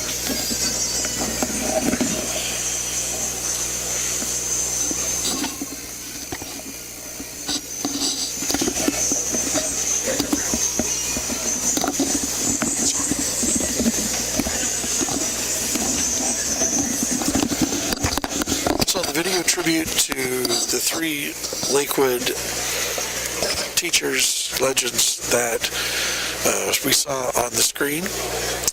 I don't know if you could pick up the audio through our microphone, but Ron Thorvaldsen taught in this district for 37 years. He was head boys basketball coach, coach girls basketball, coach tennis. And I had been the pleasure of knowing Ron since the mid-1980s, when he and I were coaching together at the Bernie Bickerstaff basketball camp, UPS in Tacoma, and got to know him then, and eventually became the principal at Lakewood High School, in part because of my relationship with Ron and him valuing and loving this place. Dick Cardinal was a teacher and coach here for many years. They named the stadium after him, as he was the first football coach here in Lakewood. And then Dan Hutchison, who has only been here for less than 10 years, but had a huge impact with the wrestling program, with the girls softball program, with the football program, and a class act, a man who genuinely loved kids. And a lot of people say that they're here for kids, but this is a man that lived it every day. And he was always welcoming, and I had the pleasure of being a middle school administrator for a year with him, and watched him walk his walk. So three tremendous people that I have gotten to know in my time here in Lakewood as the principal of the high school, and then as the district administrator, who I've respected as teachers and as people. And it's a great loss to our community. And I know that Coach Walster in the booth feels it. Ron Thorvaldsen was his spotter for 25 years. And when we had the game against Getchell, it was the first game that he hadn't been his spotter. And moments like that catch up to you. And it's all I can say is they'll be sorely missed.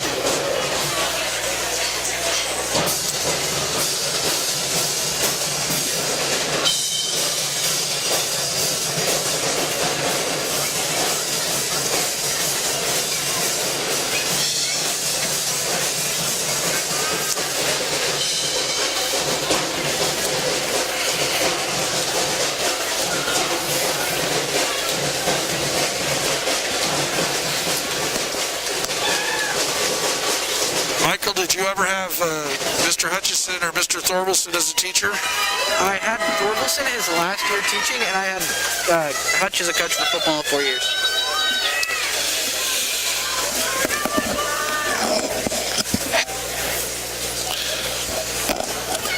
I worked with Coach Thorvaldsen as a teacher when I was the principal, and got to watch him in action teaching other kids, but I also had the experience of him teaching my own son Michael for 11th grade English. so I got to see him from all sides. I had him for my 5th period class junior year, and he had no 6th period, so I'm pretty sure I was in his last class.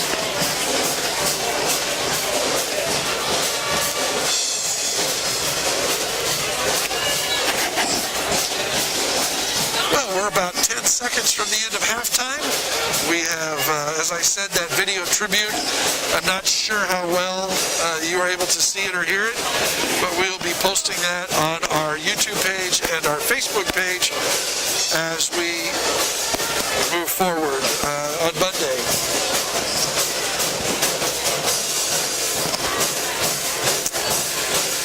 We're glad you're joining us here tonight. It's getting a little bit chilly. The wind has picked up. It's swirling now here at Dick Cardinal Stadium. And we have fans in the stands. We got a pep band here as opposed to just a drum line. And we're looking forward to a second half of football. I want to remind you that we'll be coming to you Tuesday night and Thursday night, and then next Friday night we will have another football game. It'll be our last football game of the year, as the Archbishop Murphy Wildcats will come to Dick Cardinal Stadium. Archbishop had an easy first game, and then they had a narrow loss to Lake Stevens, a perennial powerhouse. And I'm not sure who they play tonight, but it should be a great matchup. And as I say, I'm not sure they're here tonight. The young man with the technology pops open his smartphone. He's going to find out for me.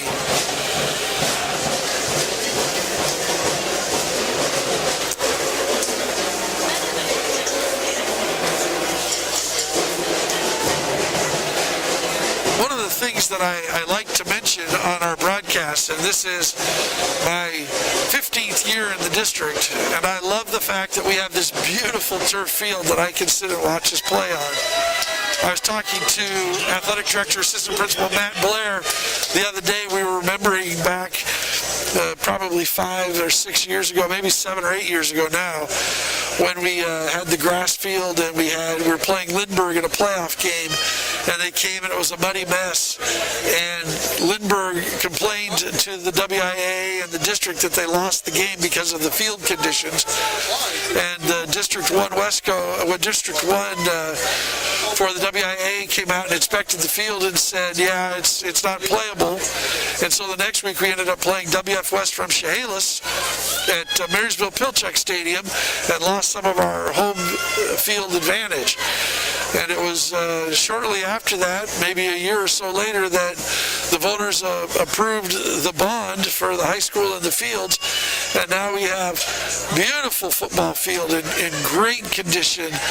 And we've had soccer games and here and cross-country meets and a beautiful track, beautiful turf field, great conditions, great footing. And now the Cougars will kick off to Carson Beck and Ryan Baumgartner. It will be Shea Dixon kicking off for the Cougars, leading 34-0 here as we start the second half. Received about the 12-yard line. He brings it out to the right, and he's tackled by Jack Legore, as well as number 19, Ben Nuss. Ben Nuss, yes, thank you. So it'll be Spartan ball first down on their own 24, trailing 34-0. Remember, if we get to a certain point, it will be running clock the rest of the way. The Cougars have played running clock 2 weeks in a row. Oh, just off the hands of Andrew Malloy. Flushed from the pocket, he rolled out and fired a pass. Malloy got his hands on it and just about had an interception. That's about the third ball we've had our hands on tonight. As we mentioned during halftime, we had no idea who Archbishop Murphy was playing, but they are down 14-0 against Glacier Peak right now. So playing in Glacier Peak. So there, not only do you get an update on who they're playing, you get an actual halftime score. Thank you, Michael. Jacobus Seth stops that for no gain, bringing up 3rd and 10. Brings up 3rd and 10 for Stanwood.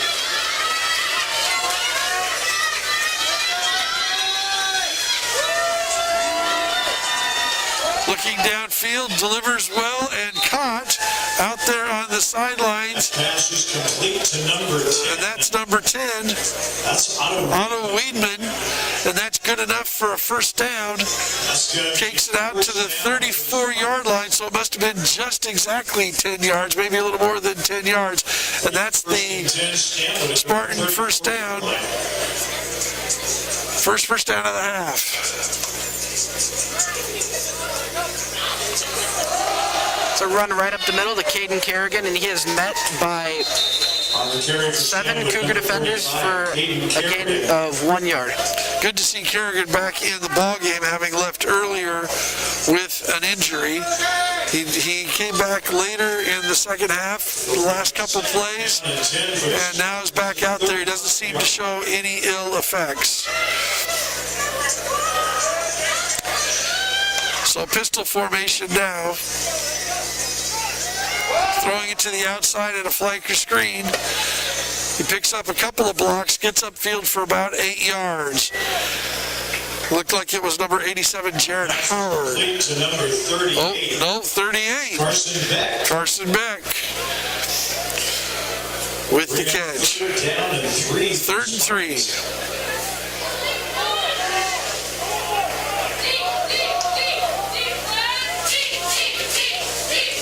Custer drops back to pass, looks left, has a pass. And that's complete up the field for a first down. That's good for 5 yards. That's Ryan Baumgartner. So another first down for the Spartans. Not before Spartan first down. First and 10 at the 45-yard line.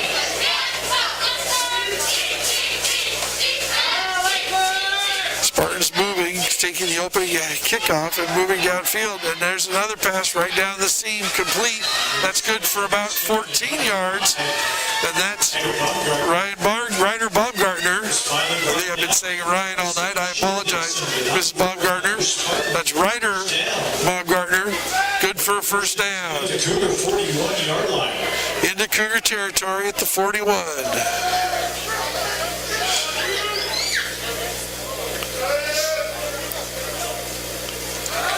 McLaughlin in motion, swing pass out to Kerrigan.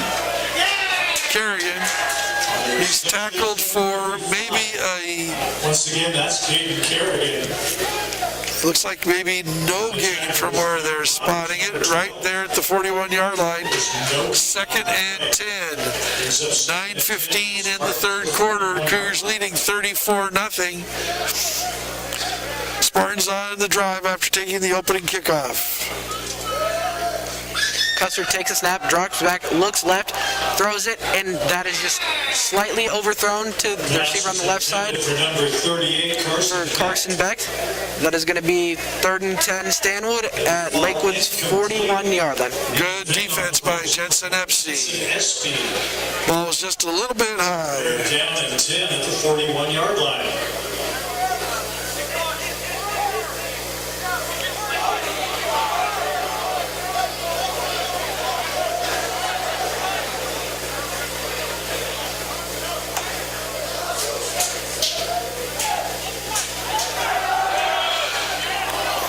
That ball is underthrown. It looks like it was intended once again for Carson Beck, but underthrown by Wyatt Custer.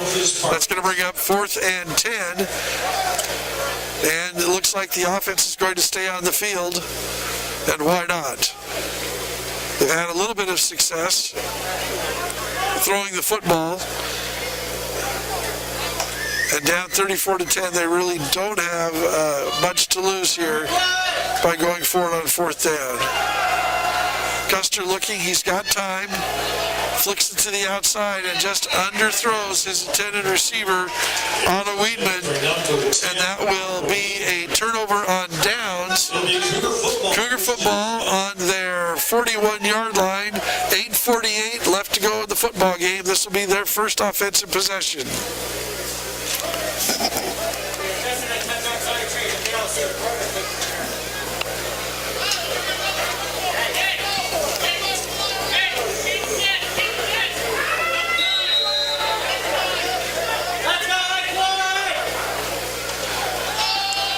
It's going to be run up the middle to Malik Dotson. He hurdles the man, gets the ball up to the 41-yard line for a Cougar first down. 17-yard carry straight ahead for Dotson.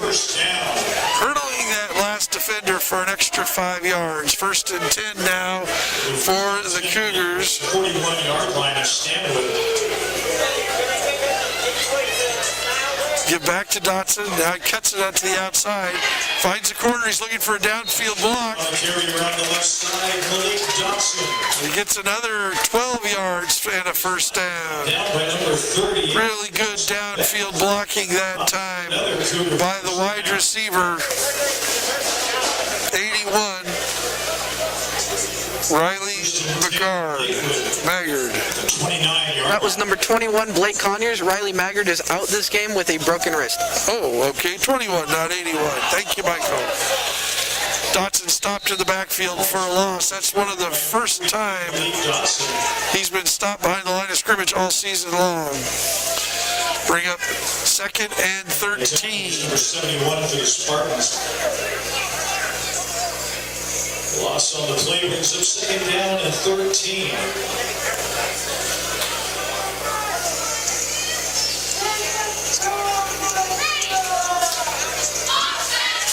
Give to the tailback, Dotson again.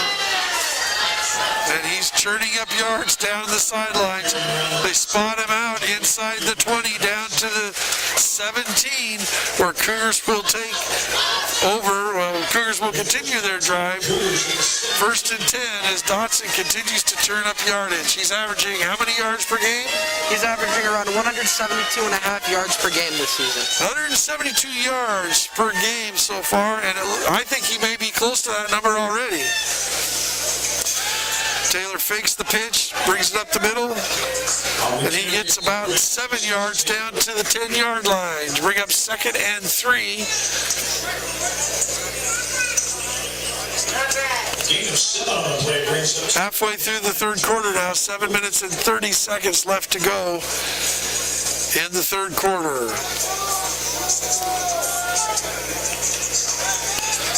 The give to Dotson straight ahead, good enough for a first down. Number 43, Malik Dotson. Good for 5 yards down to the 6-yard line where it'll be 1st and goal First down. for the Cougars. Cougars just churning up the yards all night long, both on the ground and through the air. Really having their way with the Spartan defense at this point.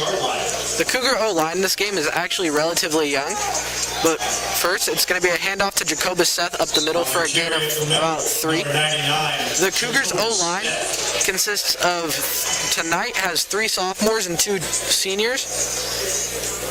Number 55, Jaden Riley, is out for, I don't know why he's out tonight. They have number 68, Zach Benton, in at right guard right now. 3 sophomores on the offensive line boasts a good future for Coach Dan Teeter. And here's Dotson into the end zone. Oh, I guess they're going to mark him just short. 43, Malik Dotson. Down to the 1-yard line. He'll be stopped just short of the goal line. So that will bring up third goal. 3rd and short for the Cougars. Last time they were 3rd and short, it was just a simple quarterback draw by Taylor into the end zone. We'll see if they go to Dotson or if Taylor keeps him himself. Let's go to Dotson. He's into the end zone. Touchdown, Cougars! And that brings the score with 6 minutes and 3 seconds left to go in the 3rd quarter. Lakewood 40 and the Stanwood Spartans 0. On for the extra point is number 11, Dylan Kirkpatrick, him of the green shoes, and the perfect PAT record. Remember, the Cougars did not miss a PAT, but they went for 2 and failed. And there's the extra point drilled through by Kirkpatrick one more time. And he is a perfect 5 for 5 on the night. 41-0 here with 6 minutes left to go in the 3rd quarter.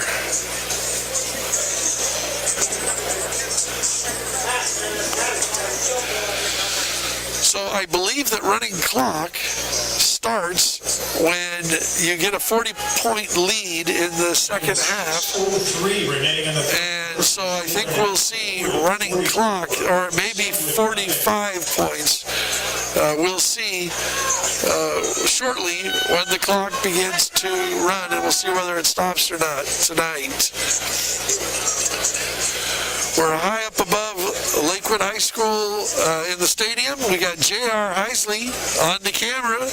We've got Michael Holthouse here helping with the commentary. 2020 grad at Lakewood High School. We have Tasha Krieger, the Jackrabbit, watching us. And we got Shay Dixon to kick off. I want to thank Casey Zachary for taking care of us tonight, getting us set up to bring you this game on the live stream.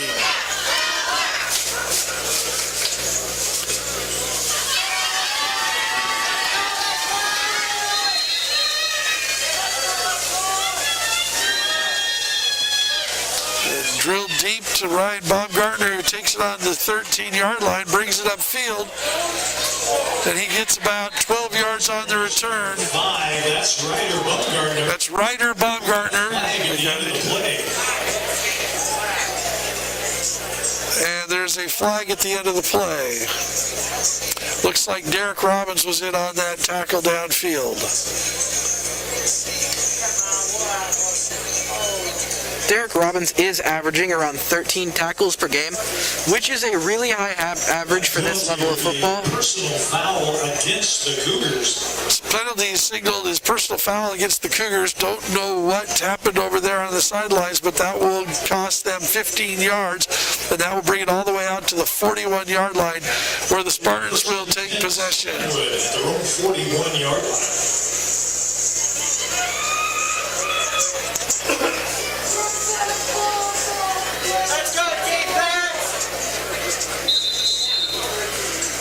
And so, with 5:53 left to go in the third quarter, the referee winds the clock. We'll see if it stops.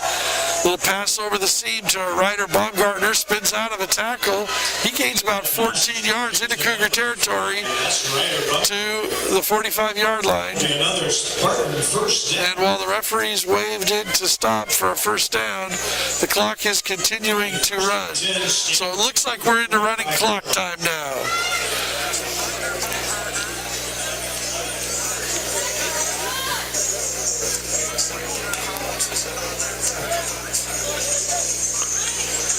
Custer looks right, throws it to Otto Weidman for a first down, looking to go. He's down around the 32 or 33-yard line.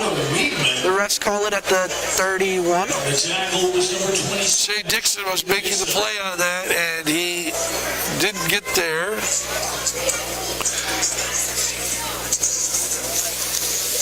Actually, that was number 21 that made the play, missed the tackle, Blake Conyers. Shay Dixon is the one that actually made the tackle. Sorry about that, Shay. It'll be first and 10 at the 31-yard line for the Spartans.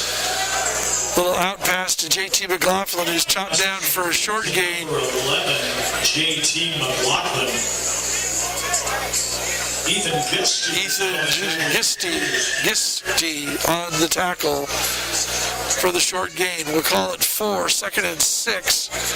Clock running 4:15 now to go in the third quarter.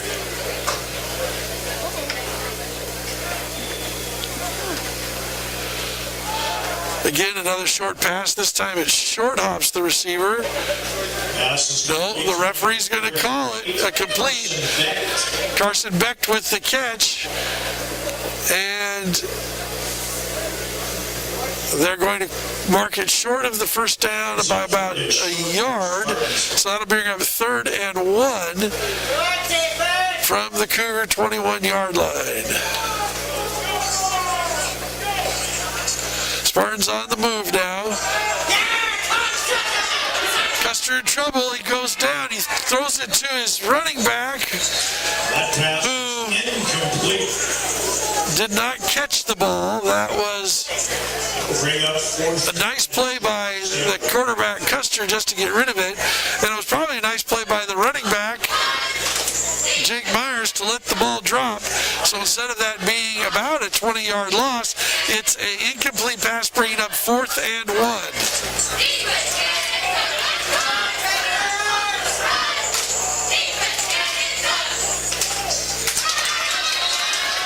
Give up the middle, and the Cougars are there for no gain, maybe a loss. Derek Robbins is there on the stop, but there's a flag on the play, and they're going to call false start against the Spartans. And that may be why the Cougar defense was able to get there so quickly if they moved when the Spartans moved, but we're going to call that a dead ball prior to the snap, so that doesn't count. That play does not count. Coach Dan Teeter can't decline the penalty and take the ball on 4th down. Instead, it's going to be 4th and 6 from the 26-yard line. On that last play, they blitzed the safety. Let's see what they do here. Custer looks left, scrambles right, throws, and that is almost intercepted by number 27, Shea Dixon. In and out of the hands of Dixon, who had his eyes on the receiver. He was going to make a big hit on JT McLaughlin. He saw the ball come free, he got his hands up, but just couldn't quite secure it. That's the 3rd or 4th interception that's been in and out of the Cougars' hands tonight. But that was 4th down. It's a turnover on downs, and so it's going to be Cougar ball, 1st and 10 from their own 27. 2 minutes, 13 seconds left to go here in the 3rd quarter. We're going to let Michael take the play-by-play now till the end of the quarter. It's all yours, Michael. Okay. Justice Taylor comes out from the sideline. This looks like a good run formation. Might be a pass, though, because they are in doubles. They're going to run it to Malik Dotson for about a 5-yard gain.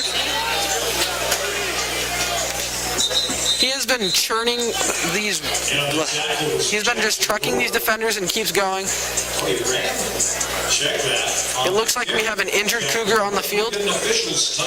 Brandon Stott is on the field to come check on that. Looks like a cramp the way they're stretching it out. And you know, on these cold nights, you sweat a lot. You don't necessarily drink a lot of water, and hydration can become an issue on these cold evenings. I know I'm cold.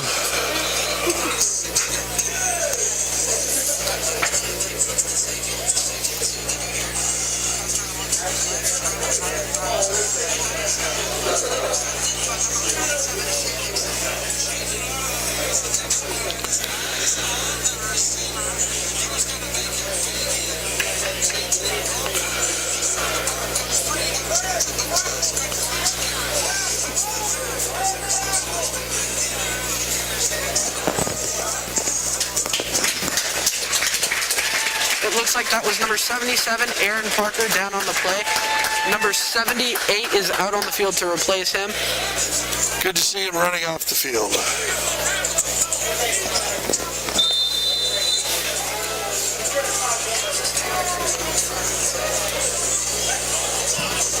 It'll be 2nd and 9 for the Cougars. Justice Taylor fakes the hit, actually hands it off to Malik. Oh, that is Caden Bustad up for a gain of about 6 yards to the 35-yard line. Hayden Richardson is on the field for number 9, David Sosa, and Jack Lagore is coming in for Caden Bustad. That's one of the things that Taylor does really well is ball fakes and reading the defense and riding the running back down the line of scrimmage before keeping it or handing it off at the last minute. Really good ball work, ball skills by the little lefty.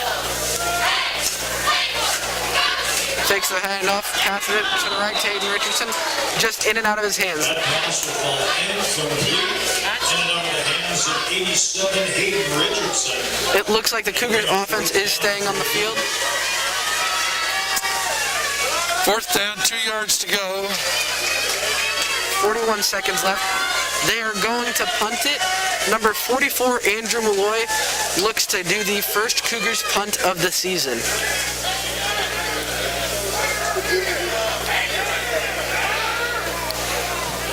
Set to kick the ball away, number 44, Andrew Malloy.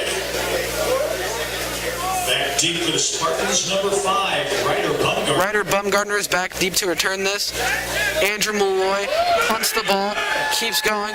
That's down at about the Stanwood 28-yard line. Stanwood football. 9 seconds left, 1st and 10, Stanwood.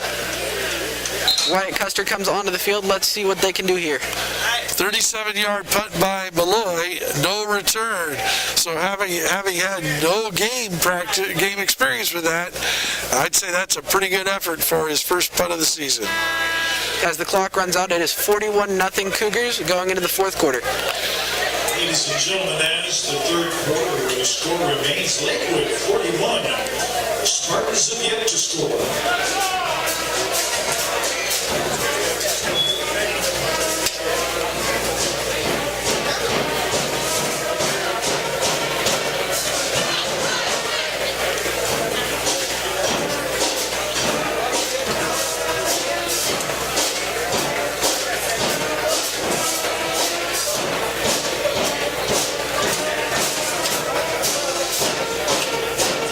It looks as though the Cougars are subbing in some underclassmen in at their linebacker positions.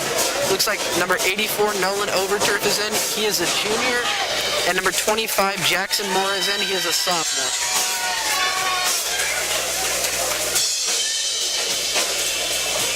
Punchy O'Hara is in at middle linebacker with Jackson Moore out there. Number 19, Ben Nuss, is out in coverage as the left outside linebacker. Custer's on the field, takes a snap, drops back, looks right, swing pass out the backfield to right to Caden Kerrigan, and he is met at the line of scrimmage for no gain. Pass is complete to the right side. On the reception was number 22. Sadly, the young man has no name. Referees want the clock to start, and the clock did not start on the snap on that play, and they're getting it winding going. You can see them all circling their arms to get the clock going, and now it is. It'll be running clock for the rest of the game. Pitch right, pitch left.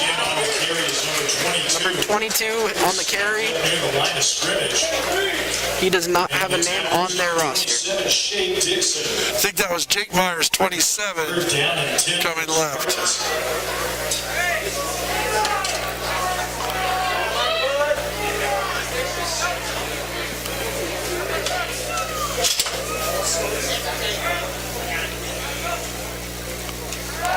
Custer's dropping back to pass, scrambles right, throws right, open receiver, and that is good for a Stanwood first down at about the Lakewood 44-yard line. Nice acrobatic catch by Ryder Baumgartner down the sideline.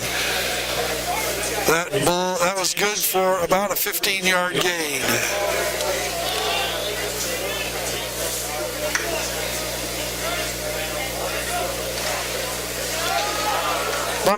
Custer ends it right up the middle to number 27, Jake Myers, for about a 2-yard gain.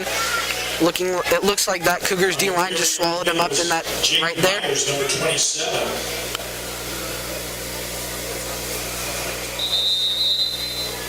Gain of 2 on the play brings up second down, and we've got a timeout on the field.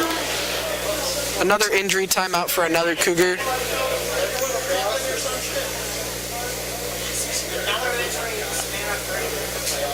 So again, it looks like another cramp. Brandon Stott out on the field, getting a little bit of air time tonight, the Cougar trainer. Again, we're coming to you on Facebook Live or on our YouTube channel. We hope that you'll subscribe to our YouTube channel so you can get, whenever we post something or whenever we schedule something, you can get that update sent to you. I don't know when we will be having visiting fans back coming to events, but right now it's just home fans coming to events, and we'll continue to stream the events that we can on our various platforms, so that as part of our agreement with the other West Coast schools, so the West Coast schools will show our away games for you to enjoy at home if you're a Cougar fan. And so we're moving forward now. Clock did stop for the injury, and here we go back. Spartans ball, 2nd and 8. 10:23 left to go in the quarter, in the football game. Custer looks to drop back to pass. Fumble on the play. He's running left, looks to pass, and he is sacked. Oh, he is. Smart play by Custer there. He threw that right before he could get hit for the sack. He dodged the first defender and as he was falling, he threw that ball. That's Wyatt Custer. This pass will be incomplete. And on the Cougar D-line, there is number 24, Caden Bustad, number 56, Chase Dawson, and number 66, Cameron Leach. And Dylan Matthews was the one that closed on Custer, forcing that throw. Custer's dropping back to pass, looks right, throws right, just slightly underthrown for number 10, Otto Weedman. That's going to be good for a 4th and 8 Stanwood.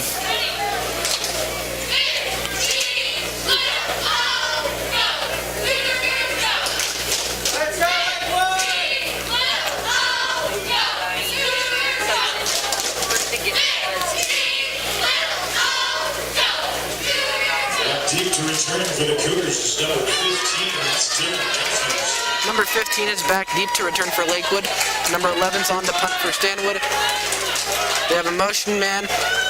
He punts it. That's good for that punt went to the 20-yard line with hang time. And now number 15 is returning it to the 20-yard line. That was good for about a 10-yard return from number 15, Dylan Matthews. The Cougars offense comes on the field. They've looked unstoppable throughout the first half, and they've slowed down a little bit in the second half. But it's been looking great for the Cougars this game. All right, thank you, Michael, and I'll be bringing it home for you tonight. So that punt was picked up by Matthews in about the 12-yard line and returned 10 yards out to the 22. So with 8:16 left to go, Cougars are leading 41-0 here in the second half. With the running clock, this is only the third possession the Cougars have had on offense. The first one went for a touchdown. They punted the second one, and this was a snap that was mishandled. It looked like Taylor was on it, but now it looks like it got away. And yes, Stanwood is on the football. Turnover on the Cougars.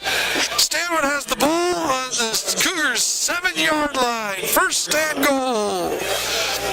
There was reminiscent of the second play of the game when the ball got snapped by Taylor, but Taylor's able to recover that one, and then the Cougars were able to respond and go on a touchdown drive. This time Taylor looked like he could have gotten on it. It just squirted away from him, and now it's Stanwood football. First and goal on the 7. Custer looking over to the sidelines. He's got Jared Howard in the backfield with him, or Jake Myers, 87 or 27. Can't really tell. Custer now around the left end, and he's forced out of bounds. Nice job by the Cougar linebacker. He was pushed out of bounds by number 87. That's Hayden Richardson. That's Hayden Richardson with the force. Brings up second. He's the outside linebacker or cornerback. As Michael said, the Cougars are into their depth now, playing some of their backup players, getting them that crucial experience. Custer scrambles right, throws, and that is incomplete. Beautiful defense by the corner on that right side. Incomplete. Intended for number 5, Ryder Baumgartner. That's Ethan Giusti with the defensive play out there on the outside. The ball was not well thrown, and it was great coverage out there. 3rd and goal from the 7 now.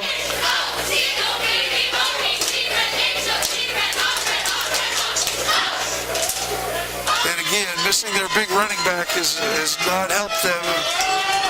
Ooh, again, intended for the corner. That was intended for Tanner Collins, but almost intercepted by 84. Nolan Overture. And again, another ball in and out of the Cougars defender's hands. 4th and 7. Or 4th and goal from the 7. Now we've got a timeout on the field. And it's timeout Spartans.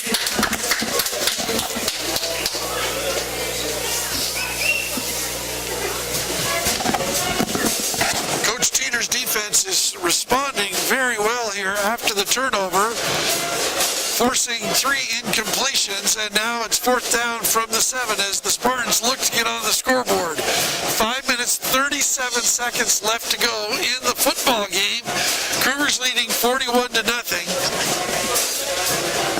and looking very strong. They've dominated from the 3rd play of the game when they were facing a 3rd and 23, and they got 24, and since then they have just marched up and down the field.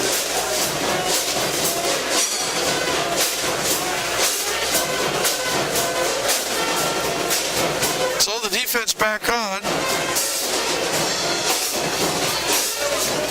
and Coach Teeter is sticking with Jensen Espy as a defensive back,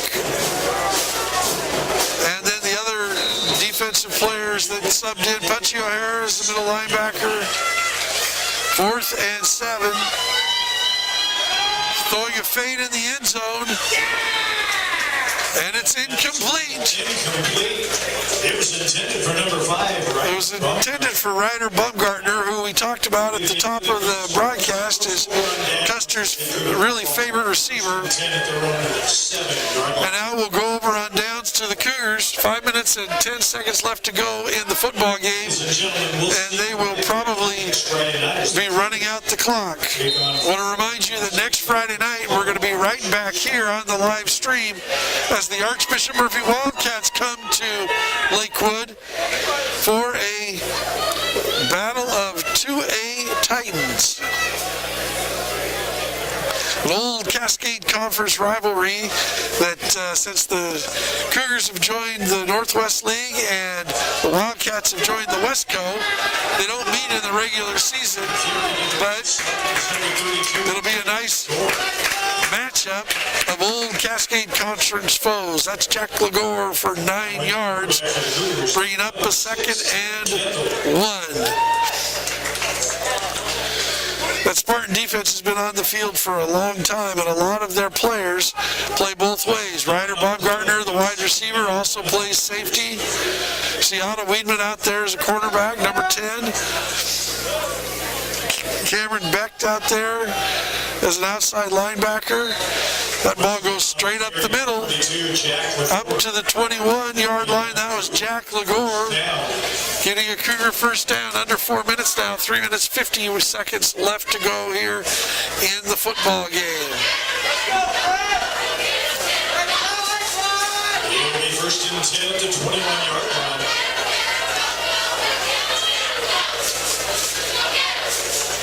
Looks like it could have been a bit of a false start on the outside. No flag by the official, as he must have been able to reset and get his hand down and stay there prior to the snap.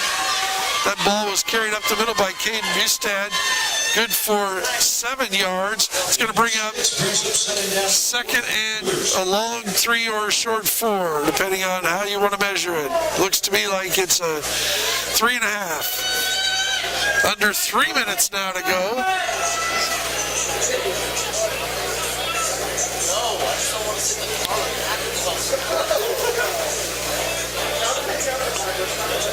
And the handoff straight ahead. And Caden Bustad is up close to the 31, which is the line to gain for the first down. And we should have noted that we now have a new quarterback in there. Number 6 is Tim Kendall, is the quarterback here for this drive. Kendall, a 6'1" junior. Give straight ahead again. That's Lagore ahead for about 7 yards, 6 yards. And it's out across the 35 to the 37-yard line. 2 minutes now left to go in the football game. Cougars leading 41-0. Again, straight ahead. This time bounce to the outside. This is Bustad ahead for about 4. And it's good enough for a first down. Move the chains. And that really should do it. 1:40 left to go in the football game. First and 10 near the 42-yard line. Ladies and gentlemen, we'd like to remind you that due to social distancing requirements, at the conclusion of tonight's game, we need all our spectators to leave the stadium as soon as the game Pitch wide to Lakewood. He's down the sideline. One man to beat. Cuts back. He could go. He is in. Touchdown Cougars. 59 yards. Jack Lakewood. He got the ball up the middle. He broke to the outside. Was able to break a tackle. Got a couple of blocks. Downfield by wide receivers. Cut it back to the middle of the field. And got into the end zone. Jack Lakewood, 59 yards, touchdown Cougars. Dylan Kirkpatrick. 3-yard touchdown. Chris Wolster's now saying 63 yards. So somewhere in that area. And Dylan Kirkpatrick drills it exactly through. And he continues to be perfect on the season. 1 minute and 6 seconds left to go in the football game. 48-0 Cougars.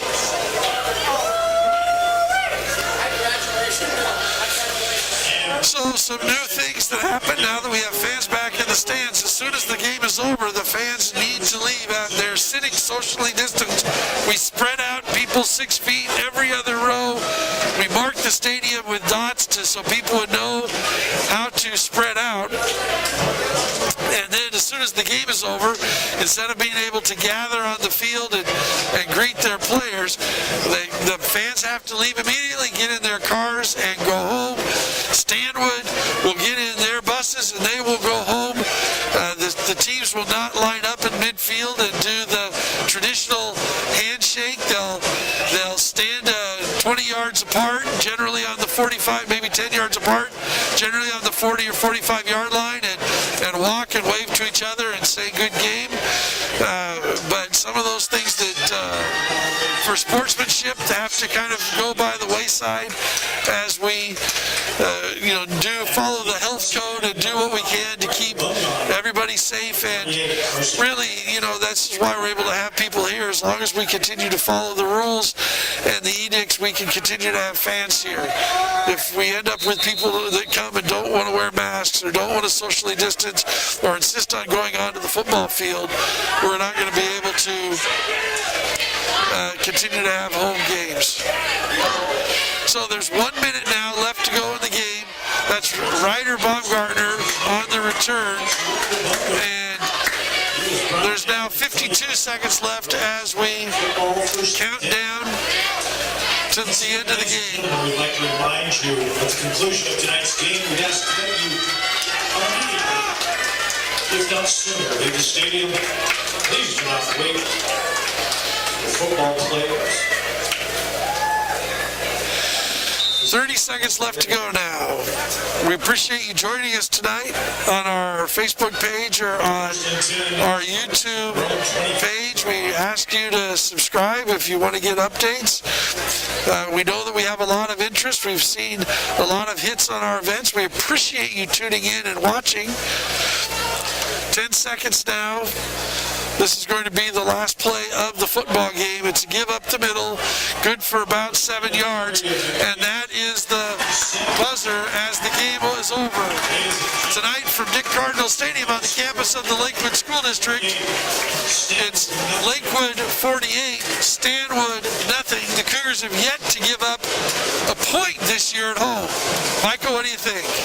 That was an excellent defensive showing from the Cougars, and in that last kickoff, there was a big moment for me personally as my brother was out on the field for his first varsity play.